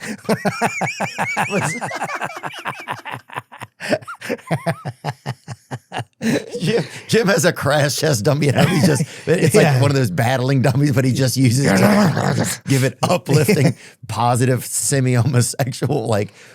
You're straight, Jim. Yeah, no, you're not, Jim. Get back in there, Jim. You're straight. You can do it. It's not scary. It doesn't have teeth. Yeah, no, here's my Johnny Depp story. I was at, I got invited to, it was Ozzy's actual 70th birthday party. I got to go to that. Wow. And in the U.S.? It was at his house in Beverly Hills. And it was amazing. There was a lot of great people there. And Johnny Depp was walking around, and I was talking to him, and he was very nice. And I talked to him 3 or 4 different times. We took a picture, and then I realized it was a Johnny Depp impersonator. Stupid, no showbiz Jim Norton. Like my aunt again, I fell for it. It was a Johnny Depp, 20 years younger than Johnny Depp, by the way, and I fucking fell for it, hook, line, and sinker. All night you're over there. I do. I'm like, Johnny Depp, I got a picture. Dice got me on the road years ago. We were on the road in like late 90s. He goes, that's Charlie Daniels. So I took a picture with this guy. It was just some fucking hayseed in a cowboy hat. Oh, they got me so good. They got me. One time we were in the airport. It was an Opie and Anthony trip. We were going somewhere. And one of the Jonas Brothers was talking to his dad. They were traveling. And I'm not a fan of the Jonas Brothers. And I don't know their names. But I'm like, I'll take a picture with them. So I walk over and I just start talking to this 15-year-old kid and his dad. And I just wanted to take a picture if you don't mind. And I look and they're all laughing. And I realize it's just some fucking kid with his dad. I creepily approach some 15-year-old. They're sitting in the airport eating lunch. And some fucking old blinking pederast looking guy wants a photo with this boy. Ice coffee. Oh my God. Cold coffee. Edna Faust's head. Is this nothing better than her head movements? Oh my God, dude. She looks like the cop in Dog Day Afternoon. Just give us soft drinks. Give us soft drinks. But yeah, that was I've gotten God a few times like that, thinking it's a fucking celebrity. Awesome. It's humiliating. But I deserve it. Yeah, and we all need stuff like that, man. It's the stuff like that just keeps you alive, I feel like. Yeah, and when you get one of your friends, and like I do like the ability to like just go like, you're an idiot. It's funny. Yeah, to laugh at yourself. And what better thing to hit on a kid and also realize you're not a pedophile. Right. Well, I wasn't. I didn't think he was cute. I just wanted a picture. I wasn't hitting on him. I didn't say to him, son, if you need to go to the restroom, may I escort? No, I was just trying to take a picture while they ate lunch. Some fucking kiosk at the airport. And the father, they looked at me like, what? And then I just happened to see Anthony and the rest of the guys fucking laughing. And I'm like, yeah, they got me. I'm like, sorry, I just don't want to have my camera out. Fucking jerk off. Oh my God, dude. Yeah. Oh, I don't know why that's for some reason it's just so perfect. That was one thing that was nice about before like social media and everything. Like everything was possible. Mm-hmm. Nobody in a moment's notice could be like, that's not them or this isn't possible. You could lie to people, but you couldn't lie to people. You could make stuff up. There was so much room for creativity and possibility and everything because everybody didn't have all of the like hypothetical answers at their whim. All information. Yeah. But looking at like I could have just Googled them and then seen. I imagine I could have at that point either. I was just thought it'd be so much fun to get a picture with one of the Jonas Brothers. Yeah. And I get pictures of people I don't give a fuck. I stopped doing that now as I'm older, but for a long time I did it. It was fun. And we had so many celebrities coming through your world too. At one point there were a lot, yeah. I mean, that show was crazy to be in that lobby in that big building in New York, like, especially for young comics. You go there and there's like, it looks like outer space when you get there downstairs the first time, if you haven't been in there. And it's those glass, like something turns green and it opens it up. But first you have to go talk to somebody who's usually a diversity hire, I'm going to say it, in a suit over there downstairs. And they would call up to somebody magically somewhere. You would get the thumbs up. They'd give you a little barcode. And now you're like, the doors open and then bing. And it just, the elevator like almost is like, come in here. And then you go so high till your ears pop and then you get out and like fucking Evander Holyfield is in the lobby or like Doja Cat or fucking Katy Perry. Everybody's waiting to go into some little enclave to get their voice out to the world. It was crazy. It was crazy. And Stern was right down the hall too. So he would always have huge guests. Oh, yeah. I nailed McCartney coming out of his studio one time. I got a picture with McCartney. That was a big one. Pele I got. Like I've got, if they weren't there for my show, but I still would, if they're in the lobby, I'm like, it's fair game. Yeah. And usually they would take it, because you're in that, it's kind of a closed environment. Mm-hmm. But yeah, that was one, that's great. That's a good shot with us too. I've always hated how my dumb neck looks, but because I was doing it for a selfie. And then McCartney goes, let my guy do it. So I handed it to his security guy. He was actually very nice.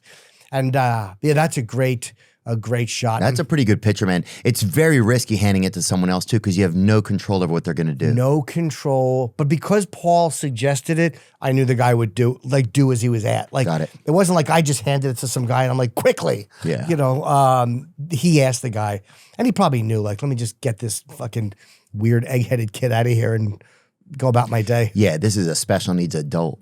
It really, it is. I don't look particularly mentally healthy there or handsome. Did you feel like you were handsome when you were a kid or not? Never. Really? No, I look back now. I was like, I was a cute little boy. I look back. I was like, when I get why a lot of the older kids saw my face and deserved that we should hump that. I got it. I got it. Was there a lot of predators in your neighborhood and shit? No, we were all in the same age group. There was maybe a couple. But no, we were. My therapist tells me I was molested, but I was like, I was kind of volunteering for it. I was there for it. You know what I mean? Like I was. I don't think so. I was hanging out on the mistletoe type of vibe. I was in on it.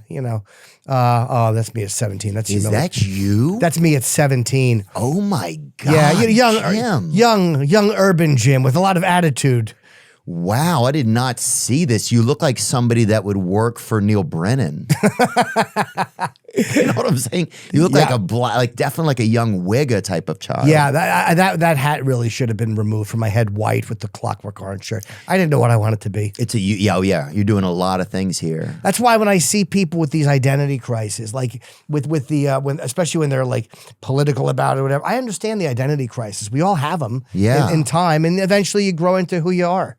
Oh yeah, dude. I was doing the black thing for a kid. I did the Nirvana thing, Stone Temple Pilots. I did all the things. Marilyn Manson. I went down a lot of different roads. The religious, like different things. Just like you were like, you're trying shit on. You're trying stuff on, like, and that was I was into like the little white kid who thinks he's black. I was doing that long before it was fashionable. Fuck yeah. Like in the 80s, like when Adidas still had fat laces and that was considered. Yeah. But then you grow out of it, and then you just kind of. Somebody said one time, like, instead of looking for who you are, just get rid of all the shit that you're not, and whoever you are just shows up. And that kind of made sense. Like, just stop looking for it and just live, and you'll find. But I see so many people in life now looking for an identity. That's what so much of this stuff is, public. You know what I mean? People that are so adamant, always talk. always talking about the same thing, always talking about the same thing. You're like, you want an identity. You're looking to, you want a little prefab identity, like a little. And do you think there's a way that we can get to know, like, so one of the things you just said is like, get rid of the things that you're not, right? Sure. Like, yeah, how do we find our identity more? Because I wonder if we used to be better at that. I feel like if we used to have more of communication with like our parents, you know, like back in like almost like caveman times, was there something more that your identity was kind of shaped with just being able to survive, right? And now we have all this other fucking ornamentation that helps us get a reflection of ourselves. I just wonder if it was different, or if how do we find our identity better? I wonder. Well, there was less pressure then, because now immediately everybody weighs in. So there's this pressure to weigh in so we don't drown. Like we want to just be above sea level. We just want to survive and be noticed and be alive. So there's no time for it. It's almost like that's why people have these almost like big, like when you see a house being driven down the street on the back of a flatbed, like that pre-built house. That's how people are with politics and with social issues. There's no time to go looking for nuance, and it's like, okay, that's who I am, right? And that's what I'm associated with. Everybody's so afraid of being run over by all of it. So I think just don't listen to what everybody else is saying. I don't give a shit what other people think about stuff. I don't begrudge them, but I don't care. Like I have plenty of friends whose politics I totally disagree with. I don't give a fuck. Did you have a tough time when you were young, like deciding I'm going to make my own choice for myself? Can you bring me one more water, Trevin? We'll finish up in a couple minutes. That's fine. I have to piss. I didn't believe we were going to be going this long. How long have we been talking? Probably 2 hours. What? You want to pee really fast? Can I? Yeah, because I'm loving this chat. There's a bathroom right behind that curtain. Oh, okay, awesome. Dude, one thing I noticed about having to pee, dude, is as I get older, that kind of is not fun. But here's what I notice is some of these underpants, the stuff on them is too tight. So all night, your bladder has to pee, even with just a little bit of liquid in it. It's pressing all night. You're absolutely right.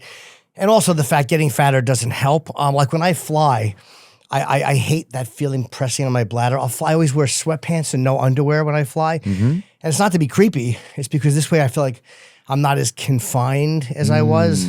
I piss constantly. So the fact that I can go for however long we've been talking without peeing. Every time I do Rogan, I got to pee at least twice. Oh, yeah. It's so hard in there. Yeah, but I'll always just go, I got to piss. And usually he does too. So it's not a big deal. But like sometimes you just talk right through it and you're like, I have to go to the bathroom. What am I doing? Oh, and like when you're riding the bag, when you're sleeping at night and you have to pee and you don't get up. Yep. That mesmerizing, dark thing you do. You're like, I'm just going to lay here. Have you ever wet the bed as an adult? Oh, no. As a kid, I wet the bed. I wet the bed. I was probably 27. I wet once. Last time I did...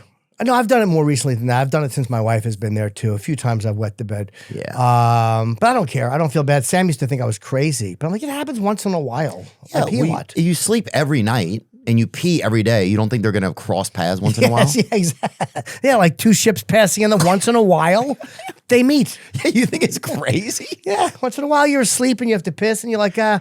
And you dream about being in a pool. You dream about it being in the ocean and you wake up and there's urine on you. And I go right back to sleep. I'll throw a towel on it, of course. Yeah. I'm not an animal. Oh, I'll put a little sawdust on it. Yeah, a little something and I'll lay into it. Yeah, Oh, yeah. But I remember as a kid, I was so scared going to bed that I had to do all these checks and balances in my room because I didn't realize why I wet the bed for so long.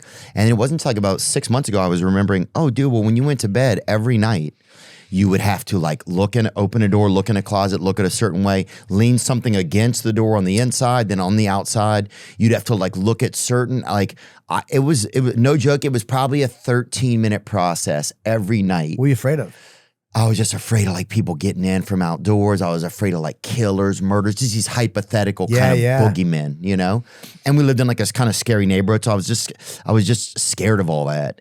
But I remember like, dude, no wonder you slept in fucking crazy fear. I'd fall asleep like this so something couldn't cut my throat, I remember. Really? And it was so funny. I forgot about this, but for years I did that. And I was like, dude, no wonder With your hands, you'd sleep like Yeah, that? I would sleep like that because I didn't want something to cut my throat. I wanted to cut my hand first so I would know. Right, yeah, of course. And I don't know what made me so scared. Although if somebody had the wherewithal to get in with a knife, they could have just taken a feather and tickled your nose, and then you would have went like that, and then they could have fucking just sliced the jugular. There's ways around that. Yeah, I didn't think ahead. Do you sleep on your back? I can't sleep on my back. No, that's crazy. Oh, I you feel lay on like. your side like that? I'll lay on my side. Yeah, okay. That I can do. That I feel like is okay. I wanted to talk about Kill Tony. You've been labeled by some as one of the best Kill Tony guests, which is kind of rare because they hate everybody, kind of. They do, yeah. They're like old O&A fans too. They're just animals. Yeah, they're animals. They hate everyone. But I think I love doing that show. Like you did the Garden, yeah. I did. Yeah, it was like a 5 or 6 minute stand up set. That's cool. It's tough to do there. It is a different energy, man. And I did it last year, but they didn't film it for. They just kind of shot it for clips. But when you're doing the panel, I would rather, like at the mothership, I've done the panel a lot, and I always like to give if I can give the comics a bit of advice, I try to, because a lot of those guys are really terrible, and a lot of them are really good, but they're just raw.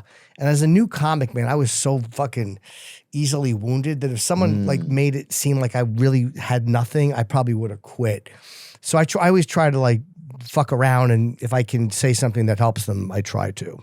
That's a good point. Yeah, I think I remember now when you said that. I remember like one of the first nights I ever did comedy, or maybe the third or fourth time. Like I started like down in New Orleans, and Mark Norman was there, Dane Fauché, a couple some local guys, Scotland Green, some different comedians down there, and but I remember the bartender said, "Hey man, you did a good job," and just something like that little kept me coming back for the next 2 months, you know? Yeah, because somebody who's in the know, somebody who's in that scene recognized it and went, hey, you're right. The bartender in a comedy club or in a comedy scene, they see everybody. Yeah. So when they like you, you're like, all right, I must be doing something right, because they see everyone who comes. There was a guy named Rob at Rascals, who's a bartender, and he always liked me, and he was always like, yeah, you're really funny, man. And that gave me confidence back then, because every comic came through there. Yeah. And the fact that Rob thought I was funny meant something. You know what I mean? Like, that's like when other comics respect you. Oh, yeah. You feel like, fuck, I'm doing something right, because the guys that are the hardest to make laugh or the most critical about it like what I'm doing. Yeah, one night I was coming off stage and Bill Burr said something. I had to go on before him at the Dolby Theater, and I was so nervous. I'd never even been on a theater stage before, and I did pretty good. Right, it just went good. And I was coming off, and he's like, "It's pretty good, man." You know, some little, even just getting him to even if he just spit on my back, it would have. You know? Yeah. If he'd have come on one of my legs, it would have been like, thank you. If he just multiple MIGs it at you. Yeah. Has the audience stopped cheering, Clarice? Yeah. But yeah, it would have been perfect, dude. But yeah, just, it's so funny, little things like that. What do you think about Kill Tony and that whole, like, when you see that, what do you think about? Do you see it as a phenomenon? Like, do you see it as like a change? Like, what do you think about it? I think it's great because it gives a lot, the people who badmouth it, it's like, it's honest. It's like these young guys are getting up on stage. Some are brand new, and you're watching this minute process. It's very hard to be funny in a minute. So hard. And I love the fact that, because Tony is so fast. Like, he really is quick, like lightning fucking fast. And when he plays with people, sometimes they'll be terrible on stage, but they'll win them over in the interview. So he gives you a shot. You have a fair shot at Kill Tony. No one can interrupt your minute. And during the interview, if you have a comic's brain and you're funny, you'll be acknowledged as being funny, even if your set wasn't good. Yeah. I don't feel like there's any bias like, hey, we're going to get this guy because he thinks this, or we're going to choose that guy because he thinks that. I agree. I think it's a very honest formula. I love doing it.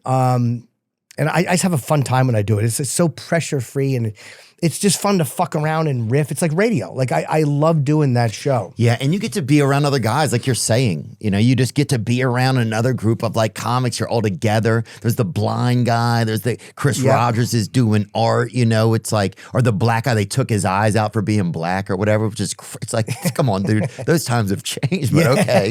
But it's just, and then Tony is, in a weird way, it's so perfect because Tony's almost always, he's kind of the bad guy, right? He's the wizard, but he's also the bad guy, right? Like, so, you know, he's like, because he's so like, he can be so just cutting. Yes. That in the end, he's almost always the bad guy. And yes, some of those people are setting themselves up for complete failure. Some of them just want a moment of that pain of being up there. And some of them, they're getting up there to try it. And it probably gets a lot of those bugs out of just the nerves out of their system. Yeah, if you could survive in that, it's a huge stage. Even if you're just doing the mothership, you still know how many people are going to see it. And he's a sniper. Like, you know what I mean? He picks up on everything. But if you're good, if he thinks you're funny, he won't like go, oh, let me go trash this guy because I have to. He'll acknowledge you as being funny and have a good time talking to you. So I think if you go into it with that and you know like, hey, it can go either way, I think you're going to have a good time. But I couldn't have done it 6 months in. I would have been fucking terrified to do that show 6 months in. Oh, it would have been so crazy. And that just shows you that times are different somehow, I think, with people seeing clips of things. The psychology of society changes and how people are able to be something and not. Like when I was coming up, I couldn't have just, I don't think, gone and done that and known that many people could see it. It would have been way too scary. Yeah, it would have been terrifying. But the balls on, like, because they see guys, like all these guys that are coming through, they're all doing well. Yeah. The ones that have kind of come through, you know, Cam Patterson is doing great. Or, he just made SNL. He did. Okay, I had heard that, but I didn't want to say it. I didn't know if they announced it yet. He just took it. Please don't. Good for Cam. Good. Yeah, I heard that last week. Good for him. Tommy Brennan, Jeremy Colhane, Cam Patterson, and Veronica Slowikowska. Oh, that's great. Good for I'm happy that they that was official. I congratulate them. I'm like, I won't say. Ari Matti is very funny. Christina Mariani. Lucas. Christina Mariani's very funny too. Yeah. Dave Lucas. Like, there's a good group of people there. And I know I'm Fiona Cawley. I'm forgetting some people. So I apologize. But Fiona's from here, I think, isn't she? She redheaded? Yes. I don't know where she's from. She might be. Does she seem like she's like in a wheelchair or whatever? I did get that impression. Okay. Yeah. Very definitively got that impression when she wheeled in.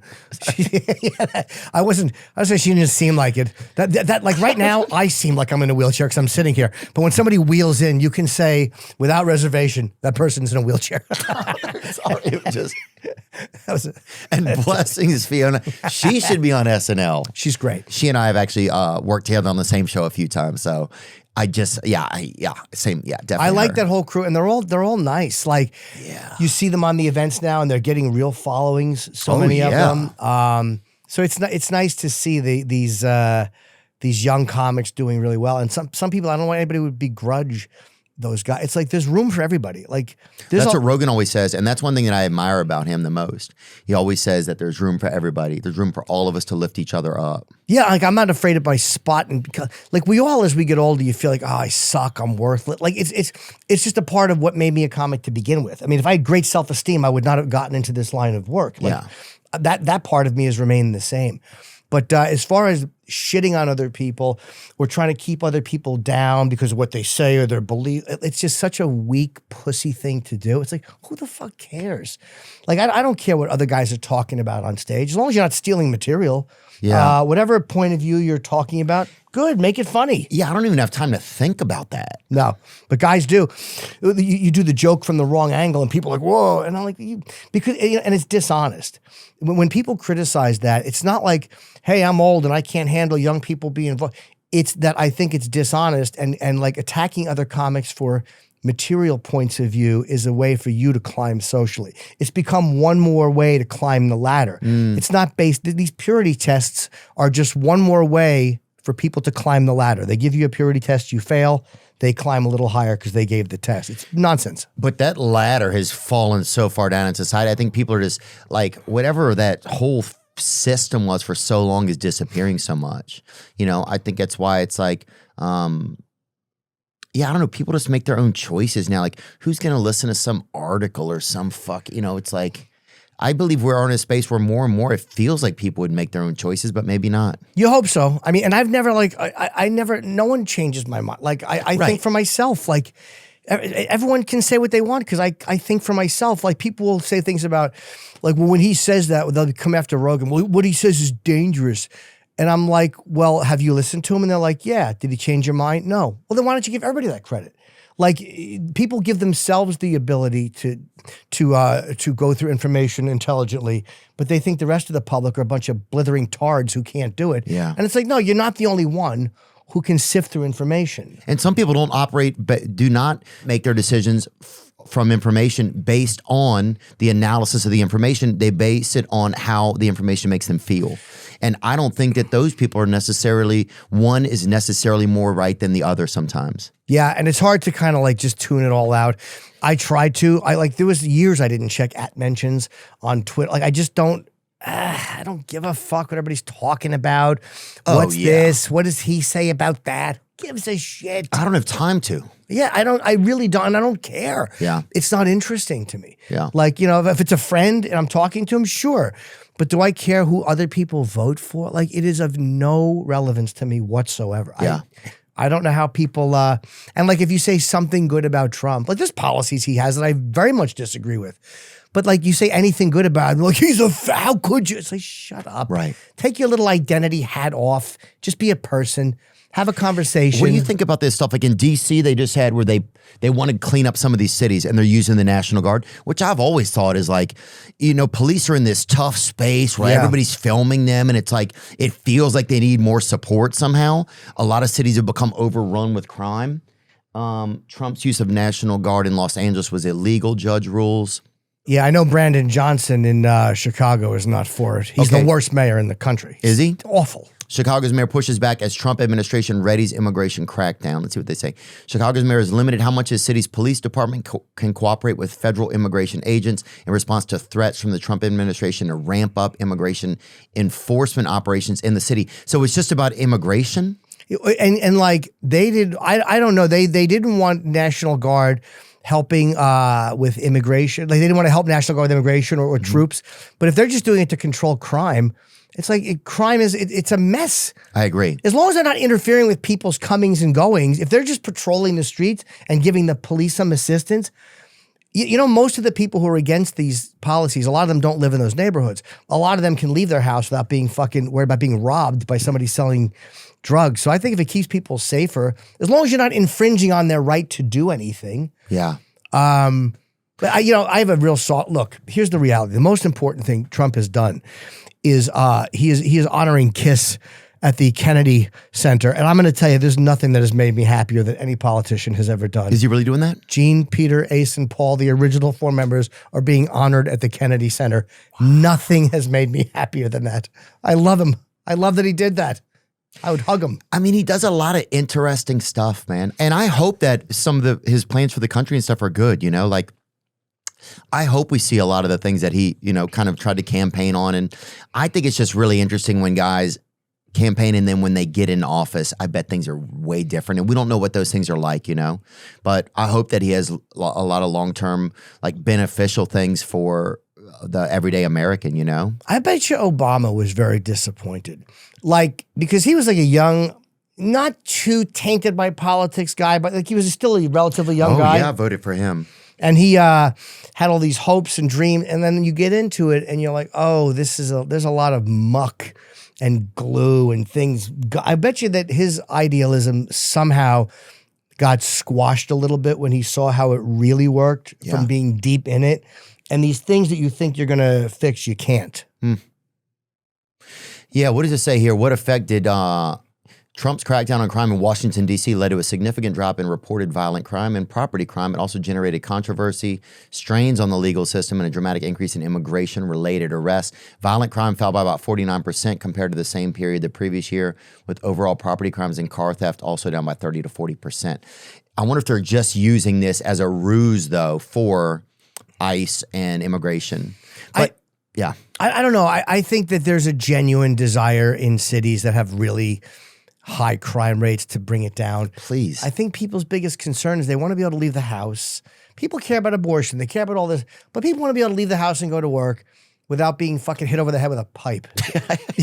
Like, you know what I mean? There is a really basic desire to want to get in your car without it being stolen at gunpoint. Like these things that we take for granted so many times. Violent crime to me, because it's such an avoidable thing. So avoidable. It's so avoidable. So if he's using these forces the way he says he's using them, I have no problem with it. And I don't want to see, illegal immigrants who are housekeepers, who are just out working, who are whatever they're doing. Like they're out building houses. They're out. I have no problem contributing, being some great members of America. There are people who just want a better life. Like those For people sure. I don't want to see kicked out. I know they're here illegally, but I still have empathy for someone doing that. But as soon as you commit crimes and like you commit a felony or even an assault, out. Yeah. I mean, that's it. There should be no second chance. I mean, if you're lucky enough to be here, don't commit violent crimes. I mean, I don't think that's crazy. Yeah, and especially if, as a regular citizen here, if you commit a violent crime, that you're held to a certain standard, you know? Yeah, you're going to jail. Yeah. You're not being released immediately. Yeah, I think there's a lot of holes. It's tough. I don't know, man. You know, and we just try our best, and you try your best just to show up for yourself every day and your new wife and... Yeah, and to not be a bad boy on the road. Yeah. Talking to her in the Is dog. that tough?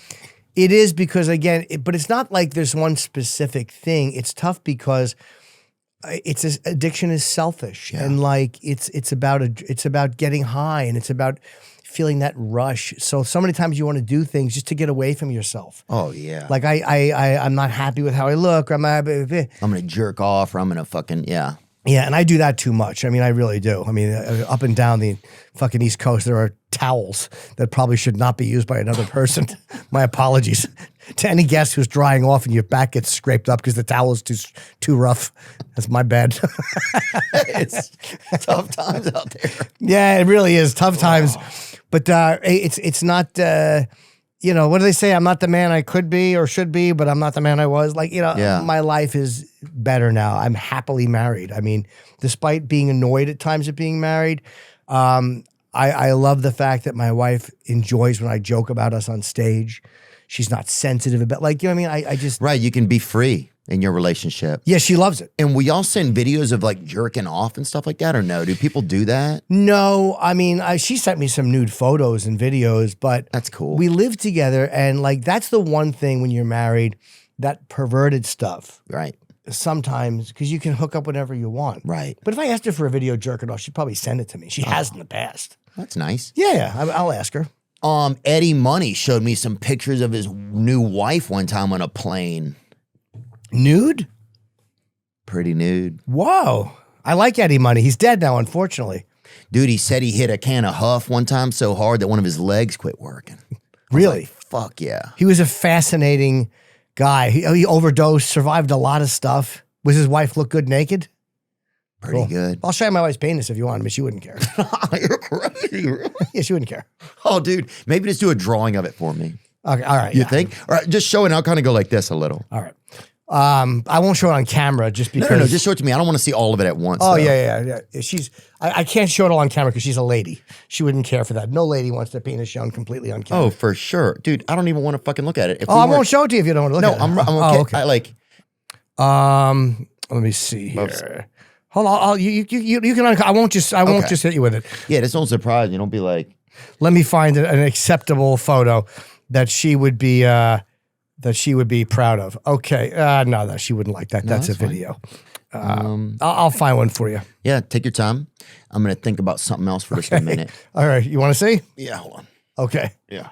Whoa, brother! What the heck? Oh my God, Jim! Your wife has that? That's my lady. That's my best gal. Wow. That is a tall pussy. She's a tall lady. She's a tall lady. Oh, that thing's in 4-H, huh? Yeah. Oh, you got to spray some Roundup on that. Yeah. God, yeah, you got to get back home. Yeah. I mean, sometimes I need a break. You know what I mean? Your body collects and you're like, I'll take a little break. I'll go back home. You know, bro, you could freaking scratch. You could file your nails down on that thing. Yeah. But it's funny. It's like, it really is. That's the main difference in the relationship. It's like compared to other women I've dated, as a person, there's no difference. Like our life is the same as anybody's life. Thank God she has a sense of humor. Right. Like, I love that she has a sense of humor. I love that you'd have to have that. Yeah. But some don't. I've dated people who would get mad if I talked about certain things. And I've even gone out with trans girls that would be very mad at me just doing that. Like, so the fact at least she has a good sense of humor, man. God. If she didn't, I wouldn't have done that. Like, I'm fucking around, but yeah, that's I mean, yeah, I wouldn't. I mean, I would never even look at some guy's wiener, but it's a woman's wiener. Yeah, I mean, I guess it depends on people look at that differently too. Like, there's a lot of people that are very anti that label being put on trans women. But I think that, you know, if you spend any time with my wife, it's not a man's brain. And people are like, dude, just admit it, you're gay. We don't care. I understand why people say that. Yeah. And I really do. Like, I get it. And again, I couldn't prove the point in court because my partner has a penis. Like, there's no way around that. Yeah. But, you know, unless you have a long time to walk or a small ladder. But you know that seemed like a woman's wiener to me. Well, yes, that's how I look at it. I mean, but I understand why people say, just admit you're gay. But there's a difference. And I can't describe the difference, but I understand the difference internally. If I was a homosexual at this age, I would tell people I don't give a fuck. Like if it's not that I'm running away from saying something that people think I should say. You know, sometimes I miss vaginas. I mean, I like them. Yeah, but hey, here we are. Here we are, and happy. And happy. There you go, brother. Oh, yeah, that thing is a damn God. That thing's a damn Lunchable you got going on. That's you got to respect it. And, that's a real meal. Yeah. Anyone's got to respect that. Like even somebody who's not into that lifestyle would go, you know what? A round of applause. Like, you know. Yeah, sir. Yeah. Unconceivable is on YouTube now, and always thanks for all the entertainment, man. Thanks for welcoming me on your show. Thank you, and giving buddy. me a chance to just get to ever even be on a radio show and make it fun and or on a podcast. You guys were kind of in that early realm of, it was kind of a hodgepodge in there. It was I mean, podcasting, I remember Mark Maron used to occasionally, when he was in town, if he needed a studio to interview someone, he would use our production studio. Like, we were there at the very, very beginning, and good luck. I didn't see it coming. I mean, I knew it was going to be popular and I had a radio contract, but I didn't. I wish I had jumped on it earlier. Yeah, but I wasn't allowed to. I had a exclusivity contract. But whatever. Who gives a fuck, Jim? Yeah, you've been. I think you've done the best job of being Jim Norton, man. From an outsider perspective, it's been interesting. I think you're an inspiration for people to try and figure out how to best be themselves. I know it's a journey for everybody, but I think it's cool, man. I think it's interesting. You seem like kind of like a person that's kind of brave in the world. Well, I appreciate that, but it really is. And none of I haven't lost any friends over my life. Like, you know what I mean? Like, whoever doesn't like, I wouldn't, there's no one I wouldn't cut loose. Yeah. Like, you know what I mean? I have my friends. I have no shame in that part of my life and who I love. Like, oh yeah, it doesn't seem like it at all. It's a fun life. So I'm very lucky. I appreciate you having me on, man. I love what you do. Yeah, I got to come do yours before the end of the year. Yeah, I would love that. I would really love that. We'll make it happen, man. Thanks, pal. Jim Norton, thank you so much. Thank you, Theo. Now I'm just floating on the breeze, and I feel I'm falling like these leaves. I must be caught